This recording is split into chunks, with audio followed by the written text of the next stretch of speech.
Fala, meu povo, mais um Pod Pro aqui na área e hoje é um episódio que eu tava esperando isso por muito tempo, cara. Tava na ansiedade, né? Nossa, eu tava ansioso pelo dia de hoje, vocês não têm ideia. Mas, meu povo, antes da gente começar, já deixa o like aqui no vídeo, compartilha, se inscreve no canal. A gente chegou em 500 aqui no YouTube. Já passamos. Passamos, mas a meta é 1.000 no YouTube e 6.000 no Instagram. Que legal. Estamos 500 no YouTube, 3.000. Ajuda nós, vai, por favor, faz isso pela gente. A gente se empenha tanto. Faz um professor feliz, né? Faz um professor feliz. Você tá bem, Audrey? Tô bem, mais um pra conta. Eu já não falo mais qual é o episódio, que eu já não sei mais qual é. Ideia. O João se responsabiliza disso, né? Mas eu quero agradecer aos nossos patrocinadores que fazem isso aqui acontecer, né? O meu amigo Fernando Pedroso, Academia Céltica. Você que quer fazer um projeto aí, verão, projeto carnaval, o André projeto 2025, emagrecimento total, ó. Rimou, né?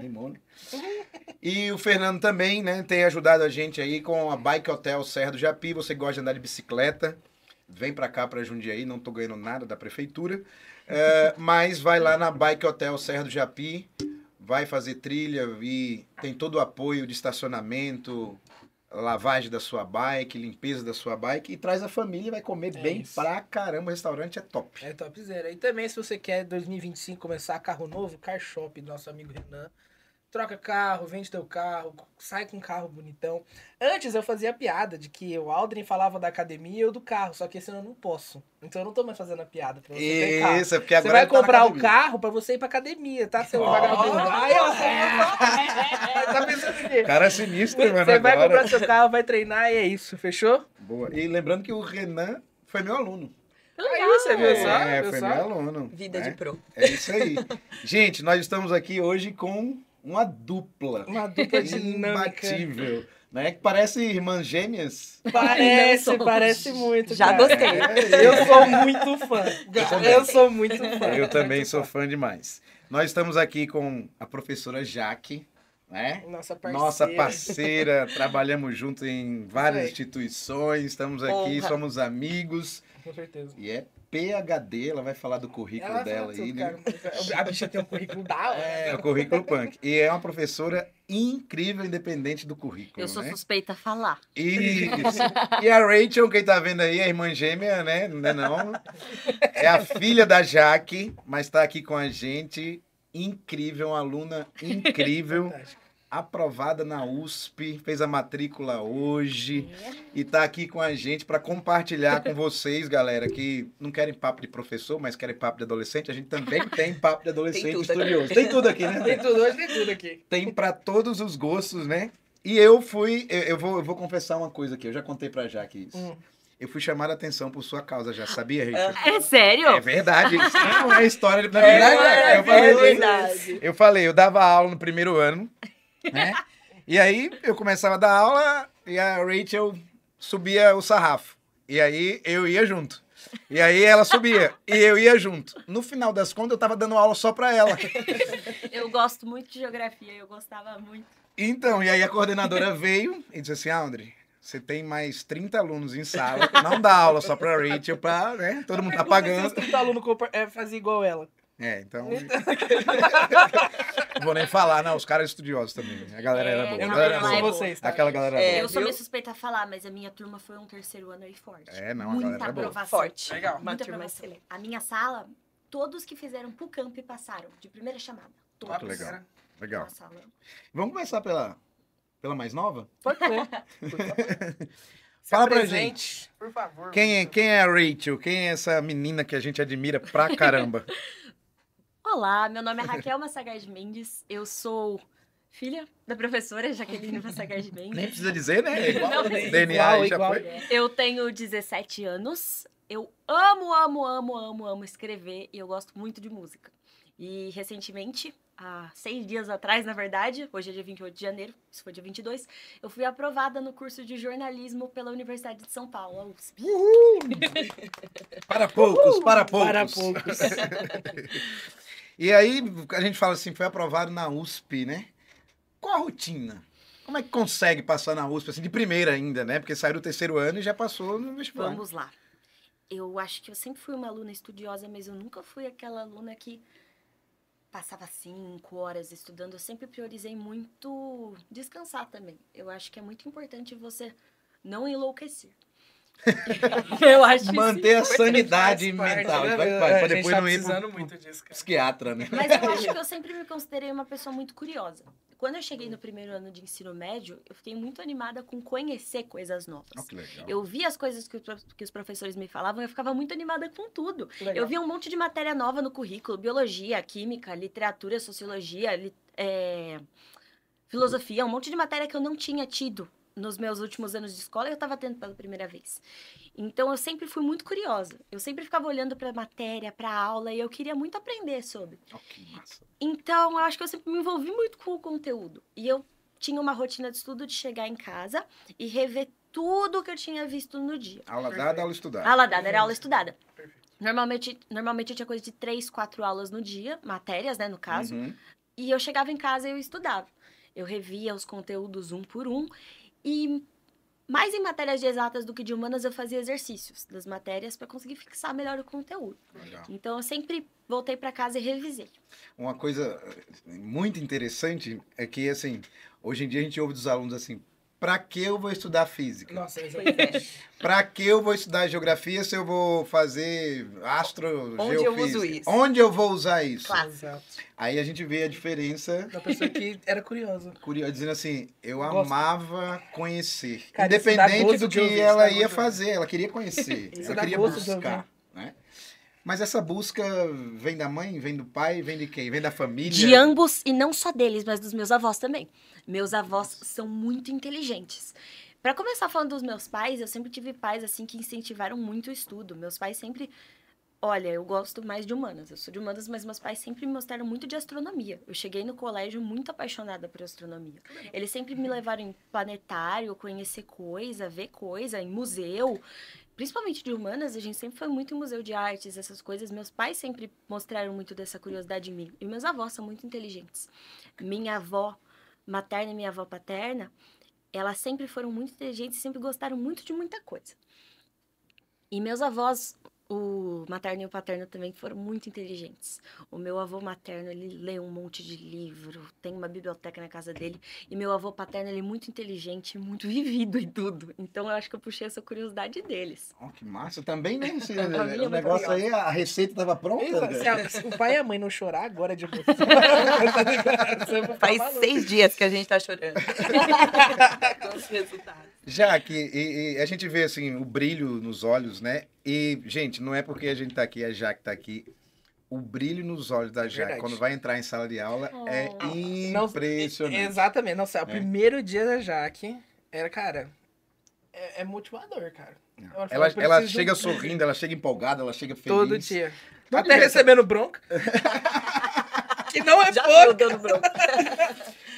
Da onde veio essa paixão pela literatura, né? Entre várias, Educação. né? Eu Tá, fui aluna dela, eu posso confirmar É. que ela era uma professora apaixonada pelo que ela apaixonada. É paixão mesmo, viu? Vocês acertaram. Bom, primeiro assim, já que você cutucou, né? Você foi lá no fundo, né? Da minha estrutura, assim.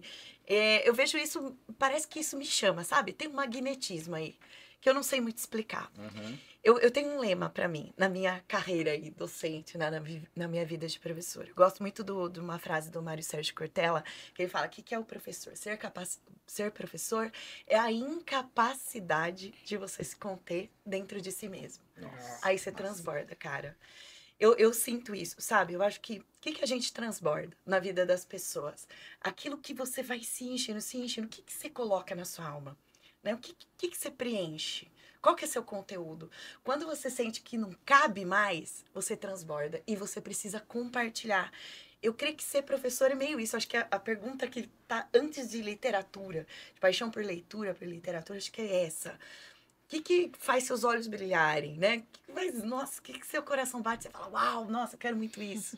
Quero viver disso. Acho que é isso. É um magnetismo na coisa do compartilhar, essa partilha. E Pra sempre mim foi é assim, desde apaixonante. pequena?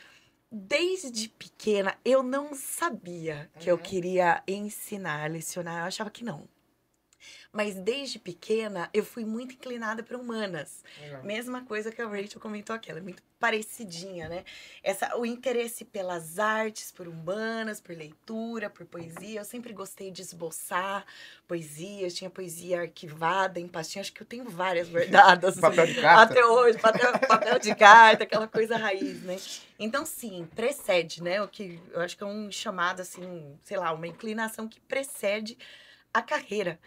Mas tem algo que também embasa tudo isso, a vontade de ser relevante no mundo. Sabe? A vontade de inspirar. Eu sempre tive isso. Ó, eu quero influenciar muita gente ao mesmo tempo. Acho que eu tinha dificuldade de nomear isso.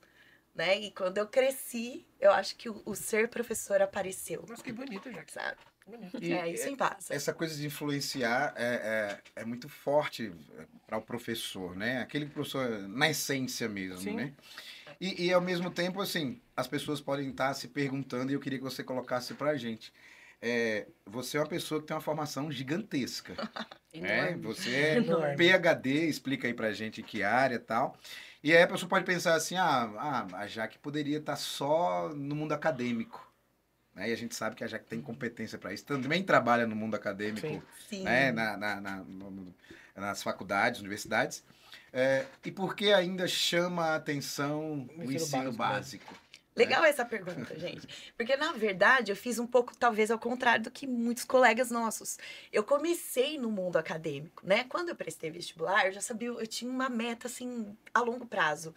Quando eu entrei em letras, falei assim, eu vou fazer mestrado, doutorado, porque eu quero ser professora universitária.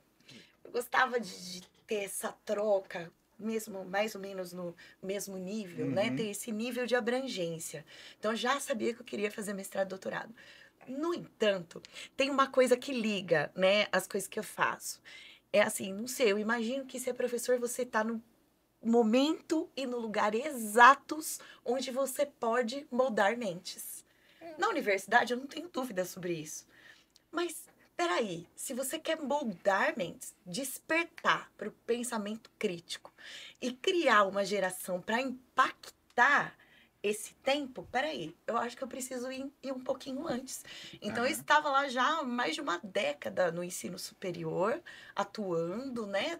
Pensando que eu podia estar transformando vidas, impactando, influenciando, promovendo uma troca de experiências, conversas e tal.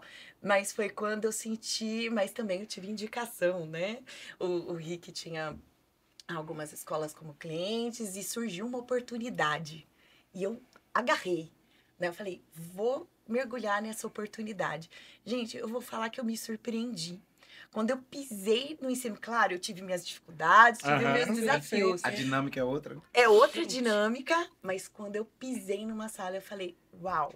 Aí, sabe quando você vê olhos brilhando e fala, não, tem gente aqui que tá curiosa com o que eu tô falando. Então, acho que talvez o momento da gente capturar a atenção seja anterior.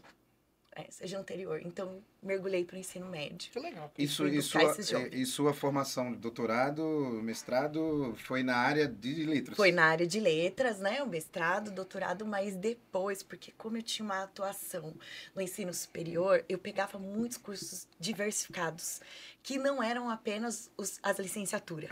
Não, eu não lecionava, né? Até hoje. Não leciono só para letras e licenciaturas.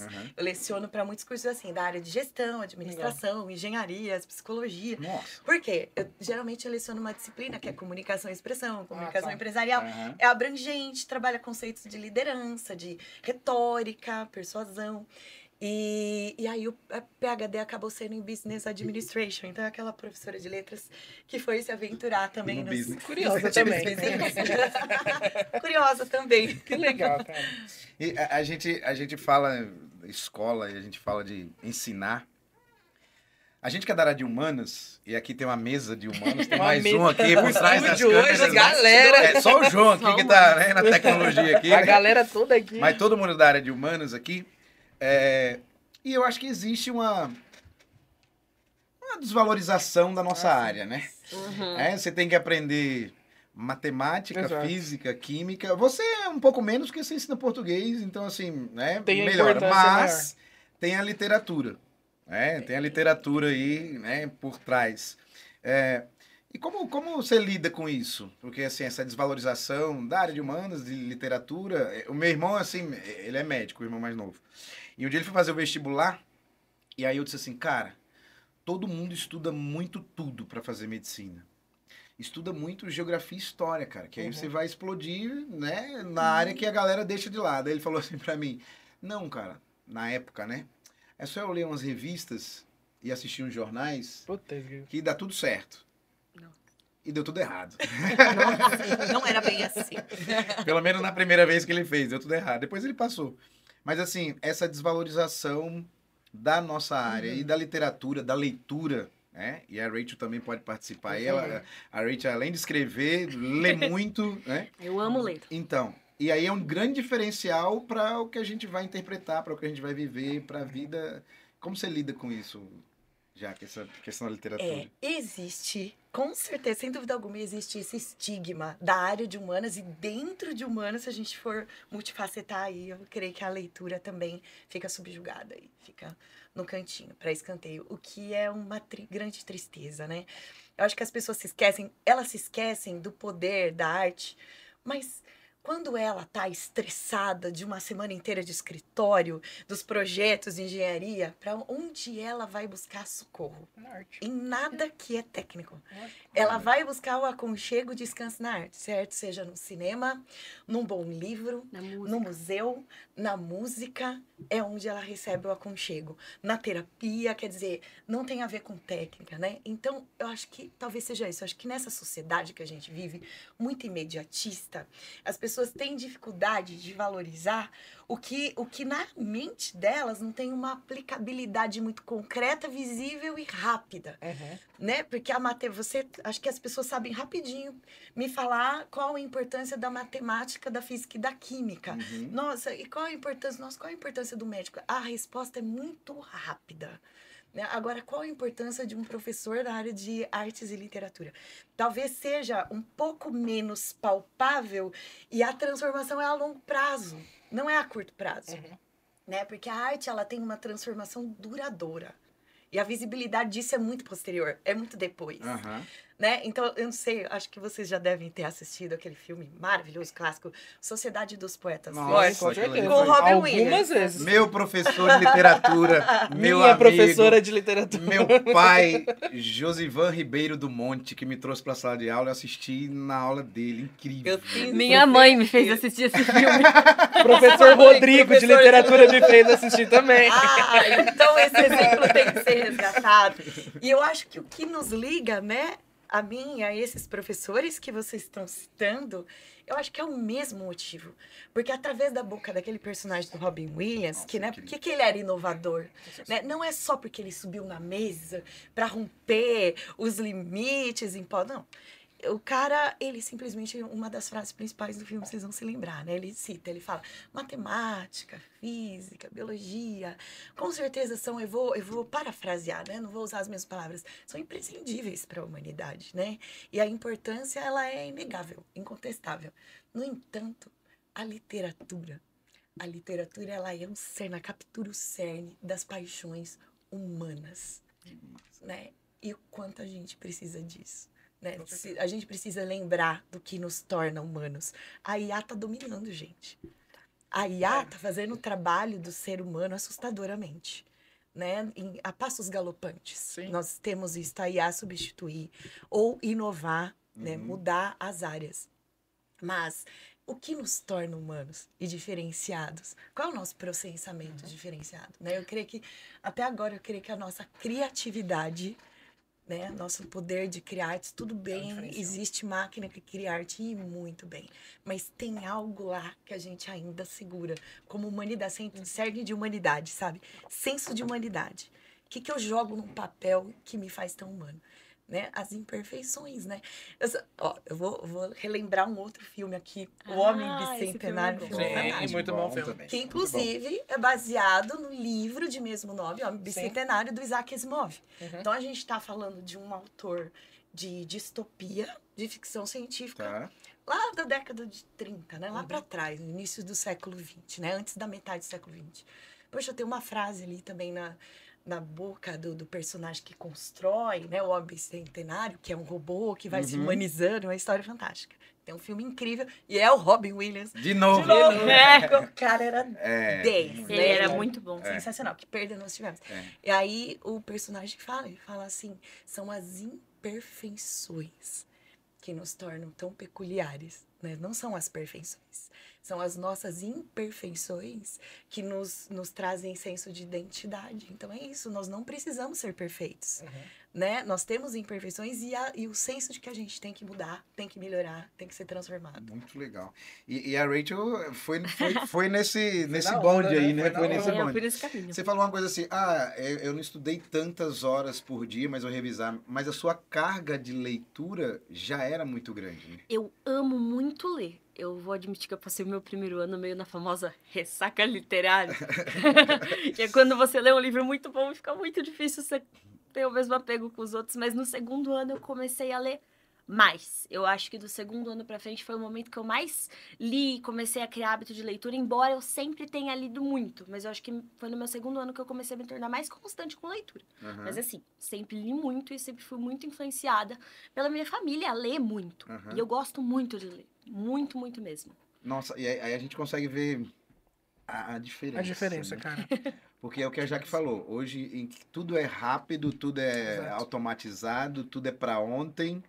Você pegar um livro de 200, 300 páginas e ler, deleitar ali, sentir aquilo, sem saber se aquilo vai te ajudar de alguma forma, é só despretensioso. Exato. É? É só porque é bom. Exato. É só porque é Exatamente. bom. Eu tô aqui no deleite. Claro que vai ajudar na leitura, Sim. no vocabulário e etc. Mas o objetivo pensa talvez nisso. não seja esse. É. Né? O objetivo talvez não seja esse. E tem uma peculiaridade aí no ato de ler, né? Porque principalmente para falar para essa geração aí que tá prestando vestibular, que tá no ensino médio, né? Esses jovens nessa fase aqui da Rachel. Como a gente tá num mundo muito digital, que tipo de atividade cognitiva a gente tá criando Exato. no meio dessa sociedade? É uma atividade muito passiva. Né? O que você recebe do meio digital é um tipo de conhecimento passivo. Você só recebe aquela avalanche de informações, né? E informações não necessariamente direcionadas, né? Não compiladas. É tudo junto. Parece que é um conhecimento meio compacto. E esse jovem nem sabe o que... Gente, na ponta do dedo ele digita uma palavra... Né? A inteligência tudo, artificial sai por tudo. trás ali vai ler ela sozinha em poucos segundos, milhões e milhões de artigos. Quanto tempo nós levaríamos para ler esses artigos? Mas aí que tá. Qual que é a questão? O jovem sabe o que fazer com os 6 milhões de artigos? Exatamente. Né? Que os sites de busca estão oferecendo? Eles não sabem. Então aí entra até o papel do professor, né?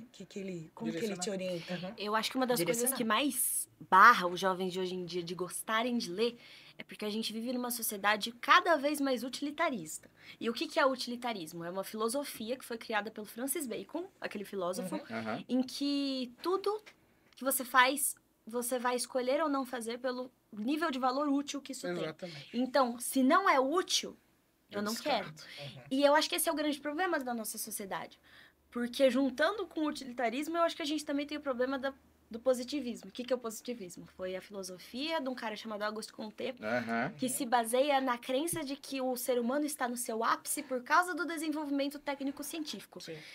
E quando a gente combina esse ser humano prepotente, que fica, olha como a gente avançou tecnologicamente, e que obviamente vai usar a IA para tudo, a inteligência artificial, e junta isso ao utilitarista, que só quer o que é útil, e a gente cria essa geração Z, alfa, beta, agora como a gente tá, né? Cada vez... Você é Todo alfabeto. Quando a gente junta com essa geração que tá cada vez mais criada pela mídia social, a gente tem um jovem que ele não quer saber de nada que não seja útil, que tem uma certa dificuldade com aquilo que não tem um valor útil para ele, que tem uma certa dificuldade de ter uma coisa que só vai gerar prazer e conhecimento. Ele só quer o que é útil, o que é rápido, o que é fácil e normalmente o que é moderno, o que é tecnológico. Tem um pouquinho de dificuldade de sentar, parar, ser ativo em alguma coisa. E peraí, e quantos anos ela tem mesmo? Por isso que eu tava falando com a doutora. Quer trabalhar aqui no podcast?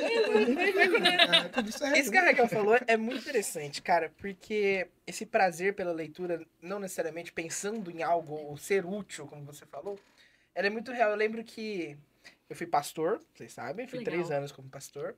Mas sabia que a Bíblia não foi a primeira coisa que eu li? Porque, assim, para um pastor, a Bíblia é o mais útil possível. Mas sabe o que me fez gostar de ler a Bíblia? Harry Potter. Harry Potter. Nossa, eu gosto muito de Harry Potter. Cara, Nada eu sou convencional. apaixonado. Mas Harry Potter foi a primeira saga que eu li na minha vida completa. Eu acompanhei ali o crescimento do personagem, Harry, etc. E eu me apaixonei por leitura com Harry Potter. E de Harry Potter eu comecei a ler a Bíblia. Uau. E provavelmente eu não leria a Bíblia se eu não tivesse começado com Harry Potter. E aí foi o Incrível. gosto. Então, assim, eu tenho um apego por literatura, aventuras fantásticas e etc. Eu sou apaixonado Faz por sentido. isso. Legal. É a minha vida. Senhor dos Anéis é a minha paixão. Você viu que faz sentido, né? Faz sentido? Esse salto que você deu Do quê? de Harry Potter pra Bíblia. Claro que faz. Você gosta de contos épicos, Exatamente. Épica, né? Que legal. Exatamente. Então, Né? assim, cara, foi a minha paixão. E tudo começa com uma leitura que é prazerosa. É prazeroso. Cara, eu lembro que Percy Jackson foi uma outra série que eu Percy li. Jackson. Eu li os 5 livros em 5 dias. Os 5 livros do Percy Jackson. Eu que eu legal. estava em Fortaleza, curtindo praia com minha família. E eu comprei um livro porque eu sempre gostei de ler na praia. Sentei e eu não conseguia parar. Eu varava a noite, começava no dia seguinte, falei, mãe, terminei, a gente precisa ir pro shopping comprar o próximo. E a gente na legal. praia falou, André, Vai pular na água, menino. eu preciso terminar essa história, mano. Não tem como. Então, Você é assim, normal, né? eu falava, cara, eu preciso fazer isso. E é uma leitura Você é irmão da gostosa. Rachel?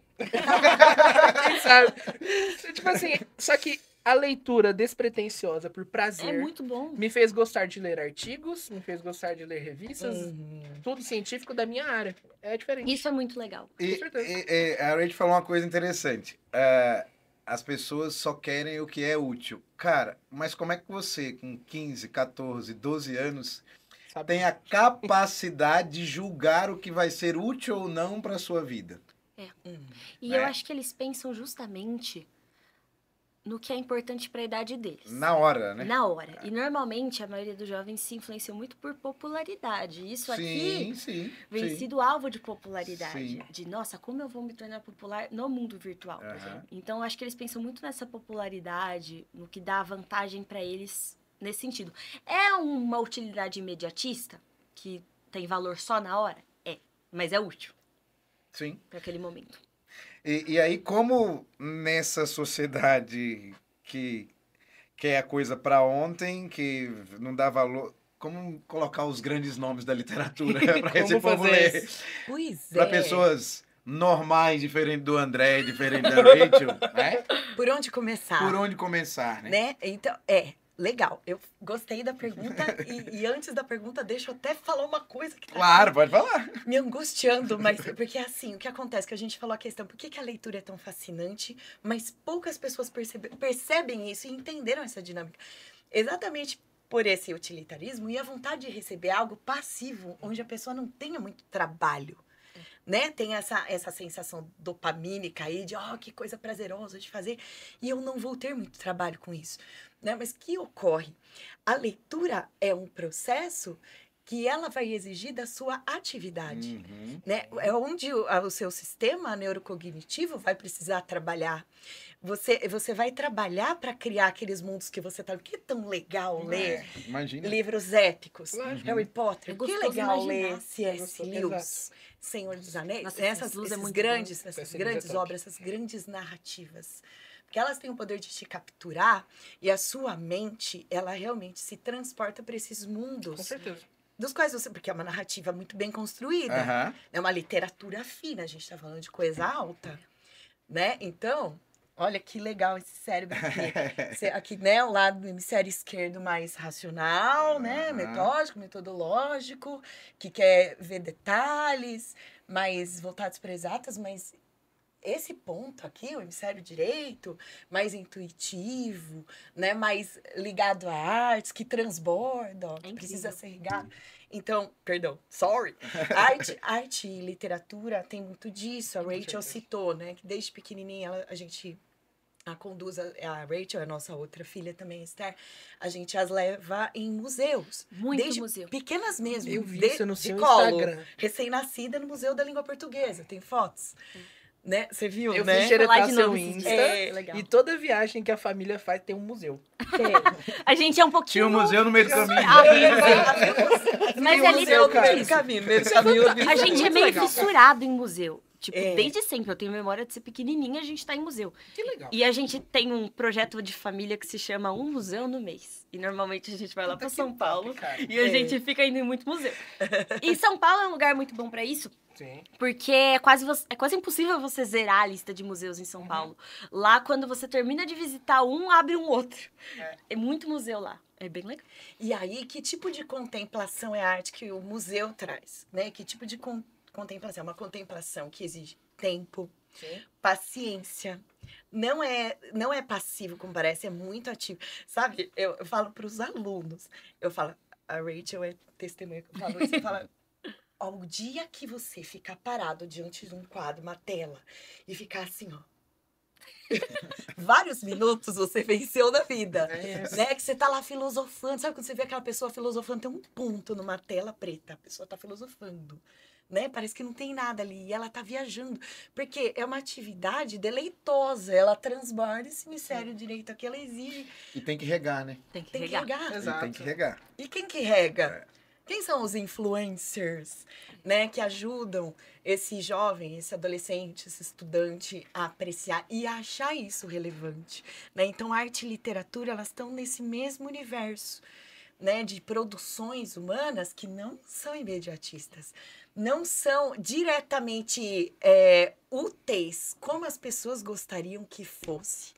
É algo que precisa ser regado numa jornada Com certeza. a longuíssimo prazo, né? Então, um professor, até isso, para tentar responder as perguntas que eu larguei lá para trás, você me fez, né? Um professor de português e literatura numa sala de aula, ele tem que ser convincente nesse sentido. Falar, cara, você fala para os alunos, isso que eu tô te ensinando é linguagem, literatura e artes, isso aqui, cara, isso é empoderamento. Né? O que é ter poder? Poder da palavra, empoderamento, ter autoridade. O Instagram prega muito isso. Ai, como ter autoridade no Instagram? Tudo bem, eu acho que funciona, tá? As dicas lá. Nada contra, acho super legal. Mas o verdadeiro empoderamento e autoridade é a pessoa que consegue falar em público, dominar uma plateia, Sim. convencer qualquer pessoa de qualquer coisa. Isso é Essa até persuasão. perigoso, né? É. Será que você não foi convencido? Que persuasão é essa? Então, assim, regar por meio de literatura e artes é um processo que exige muita paciência. Não é tão palpável quanto a matemática, Exato. quanto a física, quanto as ciências biológicas e físicas, né? Ciências da natureza. É menos palpável. E é isso que é desafiante para gerações Z, alfa, e a que vai A chegar. geração que não é da Rachel, ela é de outro planeta, né? Ela tá aqui. E Raquel, pra gente dar continuidade, você sempre quis USP, jornalismo, etc? Sempre foi tua paixão? Olha, essa pergunta, ela tem dois lados. Eu sempre quis USP. Sempre quis USP. Sempre quis USP. E independente do curso no qual eu pensei, eu sempre soube, vai ser na USP. Legal. Eu quero USP. Porque minha mãe estuda na USP. Desde pequena, eu tinha 2 anos, eu ia lá na USP para acompanhar ela, que estava, acho que na época do doutorado. Eu ia com ela. A orientadora de doutorado dela, Marilza, ia na minha casa Legal. quando eu era pequena. Então, eu sempre convivi muito com esse universo da USP. E o meu avô materno, ele tem, acho que ele tem uma pós-graduação na USP. Tem. Então, eu convivi muito com o universo da USP e eu sempre falei, não, eu quero USP. Mas jornalismo, eu acho que foi uma coisa que me reencontrou. Porque quando eu era criança, eu falava de jornalismo por causa do meu pai. Porque meu pai é jornalista. Então, eu falava muito, não, eu quero ser jornalista. Só que a gente fica mais velho, a gente conhece muita coisa. Então, acho que desde que eu entrei no ensino médio, eu não sabia exatamente o que eu queria. Mas eu sempre soube que era alguma coisa a ver com palavras. Eu sou apaixonada por palavras. E eu acho que a culpa disso é porque eu acredito muito na palavra encarnada. Boa. Então, eu sou apaixonada pelas palavras. E eu sou apaixonada pelo poder que as palavras têm de mostrar a verdade, de contar a verdade e de influenciar. Eu sou apaixonada por palavras, sejam elas ditas, escritas, cantadas, eu amo palavras. Mas demorei bastante para perceber que eu ia encontrar isso no jornalismo. Eu acho que eu demorei um pouquinho para admitir isso para mim mesma. Foi no 2º ano quando eu percebi que eu queria comunicação. E eu acho que a melhor coisa que eu fiz para descobrir isso foi num passeio da minha escola. Minha escola organizou uma excursão da sala para PUC de Campinas. Legal. E eu decidi eles tinham 5 faculdades lá que a gente podia escolher visitar e eu quis visitar de linguagens e comunicação. Me apaixonei. Era dia 6 de setembro de 2023, não vou esquecer. Meu Deus. Cara, não sei o que eu comi ontem. Eu fiquei apaixonada pela área da comunicação. É claro que eu tinha meu pai na área da comunicação, que eu sempre via ele trabalhando nisso, mas acho que quando eu tive a experiência de entrar numa faculdade de comunicação, eu fiquei muito apaixonada por aquilo. Eu falei, não, é isso. Só que na época eu achava que eu queria relações públicas, porque tinham me dito que relações públicas era um catadão da comunicação. E eu falei, não sei qual curso de comunicação eu quero todos. Então eu falei, acho que eu vou fazer relações públicas. Inclusive, a primeira vez que eu prestei vestibular como trevendeira, eu coloquei relações públicas. Aham. Eu fiz a segunda fase e fiquei numa colocação boa. Só que eu acabei não passando por meio ponto. Eu tinha ficado em 29º. Foi na hora certa, no segundo ano, tá tudo certo. Segundo ano é desse jeito. Puta, você passou na primeira fase, no segundo ano. Eu acho que é importante, suave. eu acho que é importante no segundo ano é ter a experiência. Mas acho que foi em março do ano passado, eu decidi dar uma fuçada nas grades curriculares de cada curso da área de comunicação. Na hora que eu vi o curso de jornalismo da USP, a grade curricular deles, que é extremamente literária, extremamente voltada para a área de produção textual, mais do que em outras faculdades de jornalismo, que às vezes focam muito no telejornalismo, a USP, eles focam muito no jornalismo literário, nessa coisa de produção textual. Eu fiquei apaixonada. Assim que eu vi, eu falei, não, é isso aqui, eu quero isso. Isso é a coisa de palavras que eu gosto, tá aqui nesse curso. Eu quero esse curso na ECA, porque também tem a parte de música por causa da comunicação e artes. Aí eu falei, não, é ECA, jornalismo ECA. E você fica apaixonado pelas palavras e você escreve muita coisa já. A gente ficou sabendo. Eu quero que você fale disso. Eu amo escrever. Nossa, eu sou apaixonada por escrita. Apaixonada. Eu acho que é difícil falar o que eu gosto mais de escrever. Eu acho que depende da fase. Eu gosto muito de ensaios. Eu sou apaixonada por ensaios e eu posto eles no Instagram às vezes. Que legal. Eu gosto de escrever às vezes sobre determinado tema e postar. Eu gosto muito. Eu vou fazer uma ponte aqui já. Tá bom. Semana que vem vai vir uma professora, trabalha comigo lá em Cajamar, e ela é dona do editora. Que legal. E a gente, se Deus quiser, vai montar ela não sabe não, mas ela vai montar parceria com a gente. A gente quer muito isso. Da hora. Vamos escrever um livro. Mas ela, inclusive, o meu chefe em Cajamar, o Adelso, que é o cara fera, lançou um livro e ela abre as portas para os professores. Então, assim, vamos fazer a ponte com você, para colocar esses escritos, né, para outros. Claro, o Instagram é uma ferramenta gigantesca, a internet é uma ferramenta gigantesca, mas vamos colocar esses livros impressos para dá um prazer diferente, né? O livro impresso, é um negócio diferente. Não tem isso aí. Eu gosto muito de escrever. Atualmente eu andei descobrindo muito o sistema de publicação da Amazon. Muito bom. Amazon. Porque tem. O sistema de autopublicação, ele acaba sendo uma ótima alternativa. Uma ótima ferramenta para os autores independentes hoje em dia, porque ele é gratuito. Exato. Então, a única coisa que não é gratuita no site é que, tipo, suponhamos que você ganhe R$10 do livro. R$3 vão para eles. Sim. 7 fica para você. Sim. Mas, tipo assim, é uma ferramenta gratuita. Uhum. Então, é muito parceria, legal. né? É muito legal esse sistema de publicação da Amazon. Andei passeando muito Fuçando. nele ultimamente. Mas vamos fazer essa ponte aí também. Eu quero conhecê-la. Vamos fazer essa ponte. A Raquel tava falando aqui do amor pelas palavras, eu só me lembrei de uma frase de um grande filósofo chamado Alvus Dumbledore. Esse filósofo é bom. Esse é top. Palavras são, na minha mais humilde opinião, nossa inesgotável fonte de magia. Cara, ela tava falando, eu só vi isso aqui, ó. Espetacular. O Alvus Dumbledore é um bom filósofo. Não é da minha casa preferida de Hogwarts, mas ele é legal. Não é da minha também. Eu sou lufano e tá tudo certo. Eu sou Sonserina, então sou meio suspeita a Vamos falar do brigar Alvus. Agora, eu vou pedir pra sair, que eu não tô... A Sofia tá tá de Harry Potter. Agora eu já não tô mais acompanhando, o meu tá muito alto. Né? Jaque, e como a gente... Eu sou o marido dela tá aqui, com todo respeito, né? Mas eu sou encantado pela Jaque por essa capacidade que ela tem de transmitir isso para os alunos. É verdade. Né? Ajuda nós.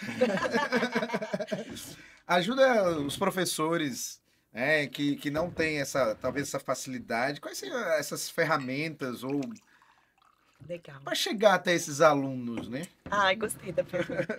Bom, uma coisa que eu faço um pouco intuitivamente, mas tem uma racionalidade por trás do que a gente faz, né? Eu fico muito preocupada, gente, com o canal. Qual que é o canal de aprendizagem daqueles alunos que eu tenho ali? Quem que é a minha plateia? Eu gosto muito assim, eu acho assim. Por exemplo, a gente está aí em semanas de recomeços nas escolas. Eu acho muito importante, assim, a primeira conexão que você faz com eles. Você vai passar um ano, um bimestre, um trimestre, um semestre, depende, né? O ciclo da escola, da instituição, um ano. Qual é o trabalho que o professor fez ou faz com relação à conexão com esse aluno? Você perde ou investe, né? Não gosto da palavra, investe um tempinho em se conectar com ele, em se apresentar, deixar que ele se apresente, fale dos sonhos deles. Eu vou muito por esse lado. Legal. Eu gosto de ouvir, eu gosto de conhecer o nome assim, não é nome, número e série. Qual é o seu nome? Qual é o seu sonho? Eu acho que assim, quando esse aluno ele tem a oportunidade de contar pra gente qual é o sonho dele, ele já falou muito do que ele é por dentro. Ele falou de essência, ele não tá falando quem ele é, não é só sobre o curso que ele quer prestar, né? Que eu vou querer saber também. Mas qual é o sonho dele? O que ele quer fazer no mundo? Eu acho que isso gera uma conexão, um elo. Mas eu, como professora, eu me preocupo muito com o canal de aprendizagem. Sabe aquela teoria antiga já? Qual que é o canal que o aluno aprende, que ele usa para aprender? Será que eu estou diante de um aluno visual, auditivo, sinestésico? Será que eu estou atingindo todos esses padrões de aprendizagem? Né? Então, eu acho que muitos professores fazem isso intuitivamente, mas sem necessariamente uma reflexão. Sim. Então, assim, o aluno que é visual, ele vai olhar muito se você se mexe na sala. Se você usa todo o espaço, se você usa aquele palco, aquela área. Slides, né? Lousa, porque ele vai ser mnemônico, ele aprende pelo que ele vê, ele precisa de mapa mental, ele precisa de você se expressando, porque ele tá te vendo, ele precisa lembrar o que ele viu, o que você ilustrou, o vídeo que você mostrou. Você tem um aluno auditivo, ele precisa te ouvir, então você precisa parar, falar, conversar com ele, timbrar sua voz, porque ele é auditivo. Ele vai lembrar, tem aluno que tem relatos, né? Vocês devem ter de alunos falando assim: nossa, eu tava fazendo a prova, eu ouvi a sua voz no meu ouvido. Falei isso ontem. Falou ontem que você Assim, eu ouvi a senhora falando que Machado de Assis é o único, porque ele tem ironia, porque ele conversa com o leitor. Como é que você falou isso pra ele? Né? Então, assim, isso é bacana. Será que você tá lembrando dos seus alunos auditivos? Né? Então, você vai falar mais alto, falar com intensidade, falar rápido. De repente, você fala assim: mas você precisa entender que Machado de Assis é para poucos, é para os fortes. Então, assim, você muda o tom. Sim. Né? Você tá falando alto. É incrível, ele tem contos, ele tem crônicas, ele tem poesia, mas, assim, aí, de repente, você para. Olha no olho do aluno, sabe assim, mudar a dinâmica da aula eu acho interessante. E aí você tem um aluno muito desafiante, que é o sinestésico. Esse é difícil. Né? Esse é difícil, porque o camarada não se contenta só de ver e só de ouvir.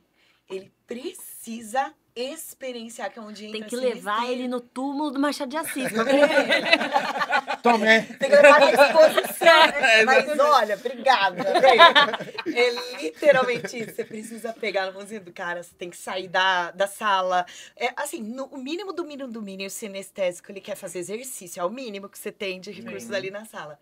Né? Ele precisa de algo mais, ele precisa viver aquilo que você está falando, ele precisa praticar. Mas se tem muita confusão com a sinestesia, porque tem dois tipos de sinestesia com grafias diferentes. Né? Essa sinestesia dessa teoria, o aluno visual, auditivo e sinestésico, é a sinestesia com C. Que tem duas, né? Tem a com C, que é de cine que gerou cinema, movimento. Então ele tem que se mover, ele tem que realmente experienciar aquilo que você está mostrando, né? Ele precisa ir para a prática, ele é pragmático, prática. E tem a sinestesia com S, que faz sentido também, né? A sinestesia com S é até uma figura de linguagem, língua portuguesa, né? O que é a sinestesia com S? Você separa aí na lousa da sua mente. Sim, com S significa tudo junto ao mesmo tempo, misturado, que gerou palavras como sinergia, sintonia, sincronia, simpósio, né? Palavras que dão a ideia de uma congregação, de algo tudo junto. E o que é a estesia? Lembra? Êxtase, euforia, sensações. Então, a sinestesia é misturar tudo. Então, você está misturando estímulos visuais, auditivos, né? Sonoros.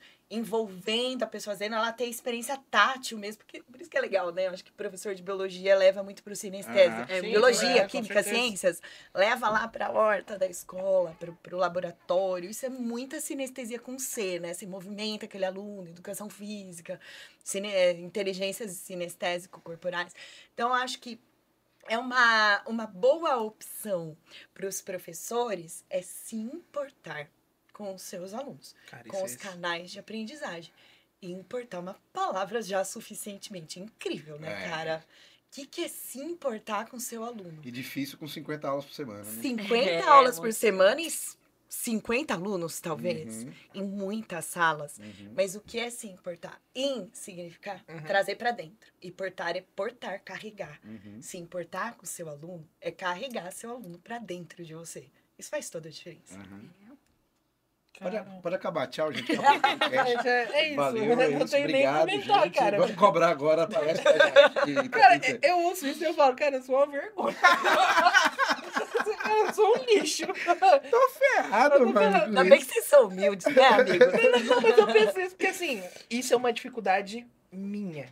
Eu sou uma pessoa que eu me tornei muito introspectivo, muito no meu mundinho, e eu ter este ponto de me importar requer um esforço muito grande meu. E eu faço uma luta muito grande em sala de aula. Assim, na matéria de história, pra mim é mais fácil porque é uma coisa que eu sou apaixonado. Então eu quero que eles entendam o que eu tô falando, que eu tô vivenciando, mostrando, etc. Mas esse lado de se importar tanto assim com uma pessoa, cara, eu tenho dificuldade de fazer isso com gente da minha família. Uhum. Por ser tão fechado como eu Fechado. sou. É que assim, a galera me vê fazendo piada e acha que eu sou extrovertido. Eu sou zero extrovertido. Ah, Então, é porque vocês ganharam Aham. a minha confiança e estão ali no grupinho. Então, na sala dos professores, vocês veem o que eu sou. A várzea. Mas assim, no meu mundinho é eu. E eu tenho essa dificuldade. De entrar e pensar no indivíduo, em cada cadeira que está ali, o que cada um sente, o que cada um passou. Preciso me importar com fulano, cada um é diferente. Isso é uma coisa que falta em mim. E ver você falando me dá vontade. Cara, eu preciso melhorar 1000 vezes isso na minha Não, e vida. às vezes é a questão. Não é nem a questão de faltar, é a questão da pressão que tudo que Sim, envolve sim. a gente. Sim. Né? Eu descobri esse ano que eu tenho uma aula no terceiro ano. É. Uma No terceiro ano. no terceiro ano. bem menos do que você gostaria. Eu tinha 3 aulas. Então, assim, Nossa. e a gente tem um programa para seguir, a gente tem um vestibular batendo nas portas. Então, por isso que eu perguntei a Jaque como ela consegue No fazer isso planejamento. pra gente beber um pouco disso, né? Porque a gente sair desse nosso quadradinho e dizer, não, eu vou cara. fazer isso e ponto final e Sim. assim, né? Eu sou fruto disso. Eu sou fruto, eu falei no começo, né? Vocês podem estar no Instagram também, professor Josivan. Vai ter Audrey lá no teatro, Jornal Hoje e tal. Massa, Audrey com 17 anos de idade, é bem legal. O professor Josivan, ele chegava na sala, ele ia falar de barroco. Barroco, Amo. legal. Ah, Ai, barroco é lindo. Apaixonante. Cara, ele pegava alguns alunos antes, e eu era um desses alunos, e a gente colocava a sala toda caracterizada, Uau. e ele vinha vestido ou de padre, ou de anjo, ou de demônio. Ah, que ou legal. de... Que incrível. Sensacional. Exatamente. Isso é sinestesia. Exatamente. E você falou sinestesia, sinestesia, era a voz dele, assim, veio no meu ouvido, assim, né? Então, assim, eu sou fruto disso. E às vezes eu me frustro por não conseguir Exato. reproduzir isso como eu queria. Exatamente. Como eu queria. Né? A escola pública dá pra gente essa possibilidade com menos pressão, essa Ah, possibilidade, sim, com certeza. né, da gente De ser atuação, isso, né? de atuação. Eu tenho tentado fazer isso mais, né, mas É difícil. mas eu sou fruto disso, sim, né? E Rachel, quando você descobriu que tinha passado na USP com toda a sua carga, com todo esse seu estudo, com tudo isso, mãe e pai incríveis, mas a pressão, Olha, como lidou com isso e como foi a sensação de descobrir isso? eu acho que eu posso inverter. Pode, Gostaria de primeiro falar do momento e fica à depois da vontade, parte da fica à pressão. vontade, fica à vontade. O momento foi uma coisa que me marcou demais, porque eu não tinha passado no Enem USP, que tinha saído o resultado 5 dias antes. Eu não passei no Enem USP. Verdade, eu vi. O Enem, pra mim, ele foi... Eu não tive um TRI tão bom quanto eu gostaria de ter tido. O TRI é o... Eu não sei o que significa essa sigla, mas tem a ver. A sigla eu não sei dizer. A gente explica aqui o que é. A gente coloca na descrição aqui, tá? Mas o Enem, ele tem a questão dos pesos de nota, que às vezes você foi bem numa questão, só que eles cancelam porque acham que você tá chutando. Que é fácil, Então, difícil, etc. Eu não tive a nota que eu gostaria no Enem USP, que era esse processo seletivo da USP, com a nota do Enem. E aí eu falei, mas ainda tem a Unicamp que vai sair. E eu não passei no Unicamp. Não fui tão bem na Unicamp quanto eu gostaria. Então, quando a nota da FUVEST ia sair, eu estava um pouquinho temerosa. Porque eu falei, meu Deus, eu posso até ter ido bem na prova, mas como é classificatória a chamada, eu dependo do meu concorrente ter ido pior do que eu. Vamos vida, descobrir né? quem é, puxar o tapete. Então, assim, então eu tava com um pouco de medo. Eu lembro que a nota ia sair 9 da manhã. Eu já tinha ido pra academia, já tinha acordado, já tava arrumada, esperando a Já nota tinha lido 5 sair. livros? Escrito 2 artigos.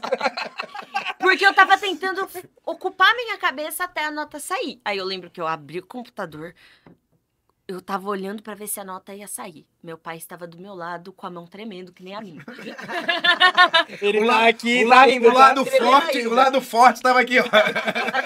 A minha irmã tava dormindo porque ela queria curtir as férias dela e eu acho que ela Tá tá tudo certíssima. certo. As aulas, Justiça. A hora dela vai chegar. as aulas dela voltam amanhã, então acho que ela tá certíssima Tá em curtir certo. as férias. Muito bom, Esther. Ela tá certíssima. A minha irmã também é uma pessoa que dá pra falar horas sobre ela. Como essa menina desenha bem, é um absurdo. Ela tá talentosíssima. Mas aí ela tava dormindo, meu pai tava do meu lado tremendo também. 9 horas eu fui abrir o site. O site não abria. Muita gente entrando. Muita gente música. entrando. Aí eu fui entrar no site, estava assim, você não prestou nenhum exame. Como assim? A Pai, sua eu esqueci prova de foi- colocar o nome, pai. Eu queria. Nossa, eu tava nervosíssima na hora. Aí eu abri o Instagram. Eu vi um post da FUVEST falando a lista já está liberada. Aí eu falei, eu tenho 2 opções. Ou eu posso abrir e ver o site para ver meu desempenho Ou individual. eu pego o carro com meu pai e vou lá na USP. Né? Assim, ó. Alô? Ou eu vejo a lista no Instagram que eles postaram e mandaram um link.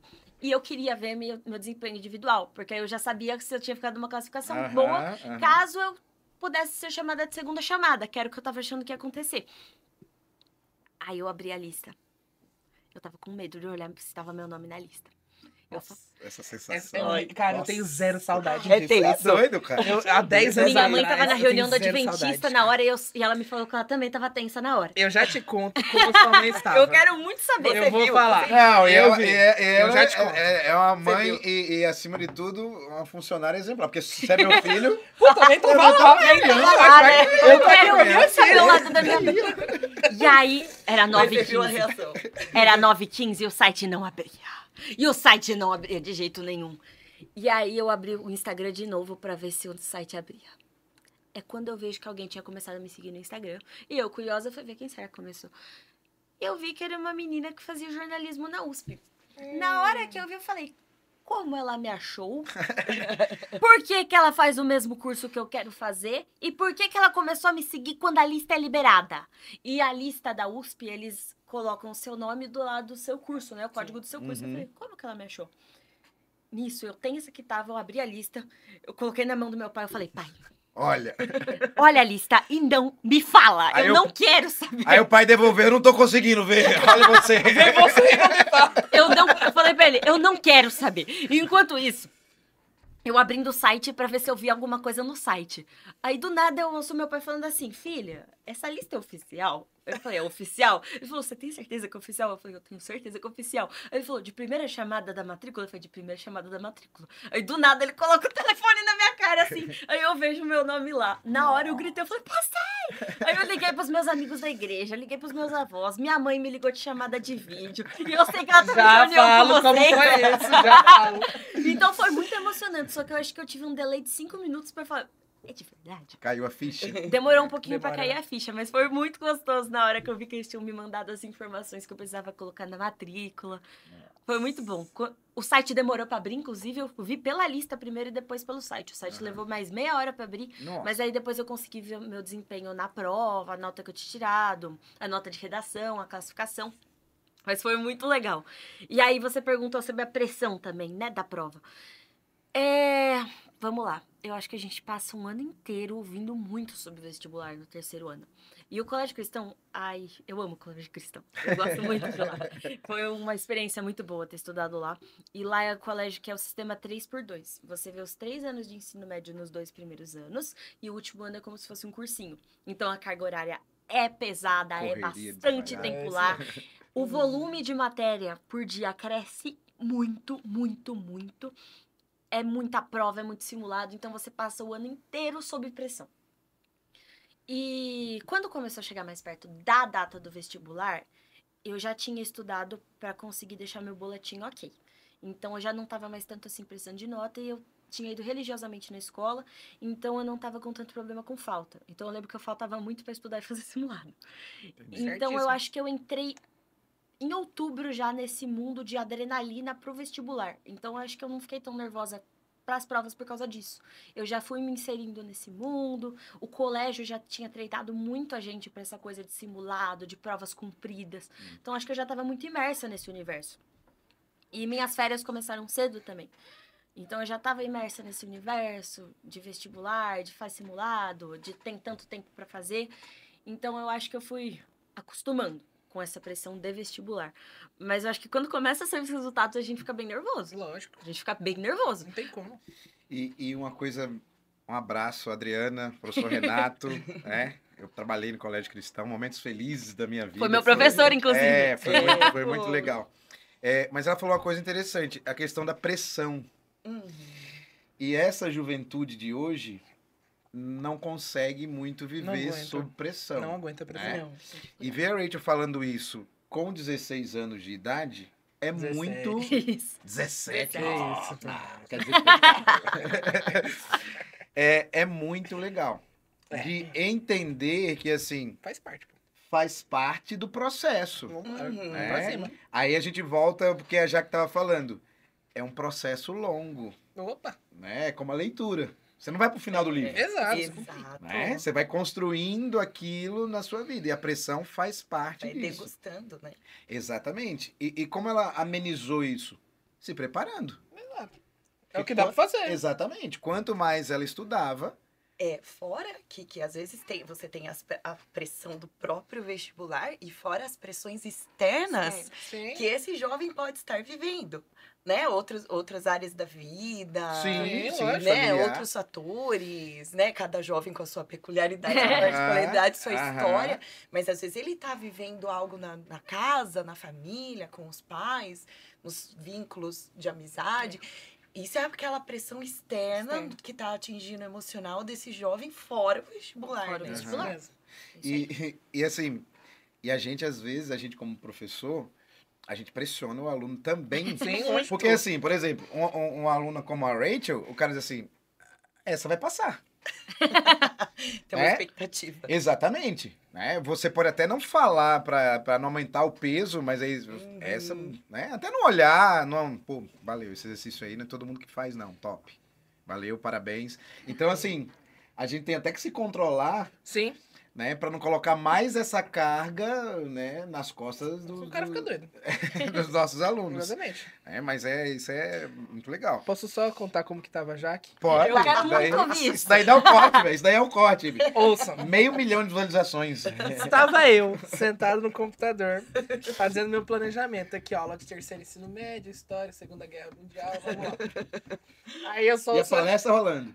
Não, isso é lá no colégio. Ah, já. foi no colégio. Ah, tá, é verdade. É, você vai aqui. Aí do nada, na porta. Ai. Quem chegou? O esquilinho? O esquilinho. Se você já assistiu Sem Floresta, você sabe que é igualzinho a Jaque. A gente vai colocar, a gente pode colocar no Pode, podcast? por favor. Vocês dois? Pode. Entra Sofre bullying na família. Jaqueline assim, ó. Amigo. O que eu pensei? Alguém morreu. Ou foi demitida. E se a Jaque foi demitida, o que sobrou pra mim? Eu falei, vou descer agora e assinar. Minha filha passou na USP. E começou os prantos. Aí ela mostra, tá a Raquel no telefone. Eu, André, prazer. muito prazer. Parabéns. Mas, cara, a Jaque estava aos prantos. A sua mãe Tava. estava aos prantos na Oh, escola. Foi muito... Com E a foi de sala em maquiagem sala. borrada, parecendo a maca Tudo, patológica. tudo. E ela foi de sala em sala mostrando Foi. você por causa do resultado. Muito orgulho. Olha, meus pais torceram muito por mim durante todo o processo. Eu imagino. Muito, Legal. muito. De irem lá nos acolhimentos de vestibular comigo. Me levarem passear também pra distrair. Eu lembro que eu tive tanto meu pai quanto minha mãe me apoiando e me apoiando de jeitos diferentes.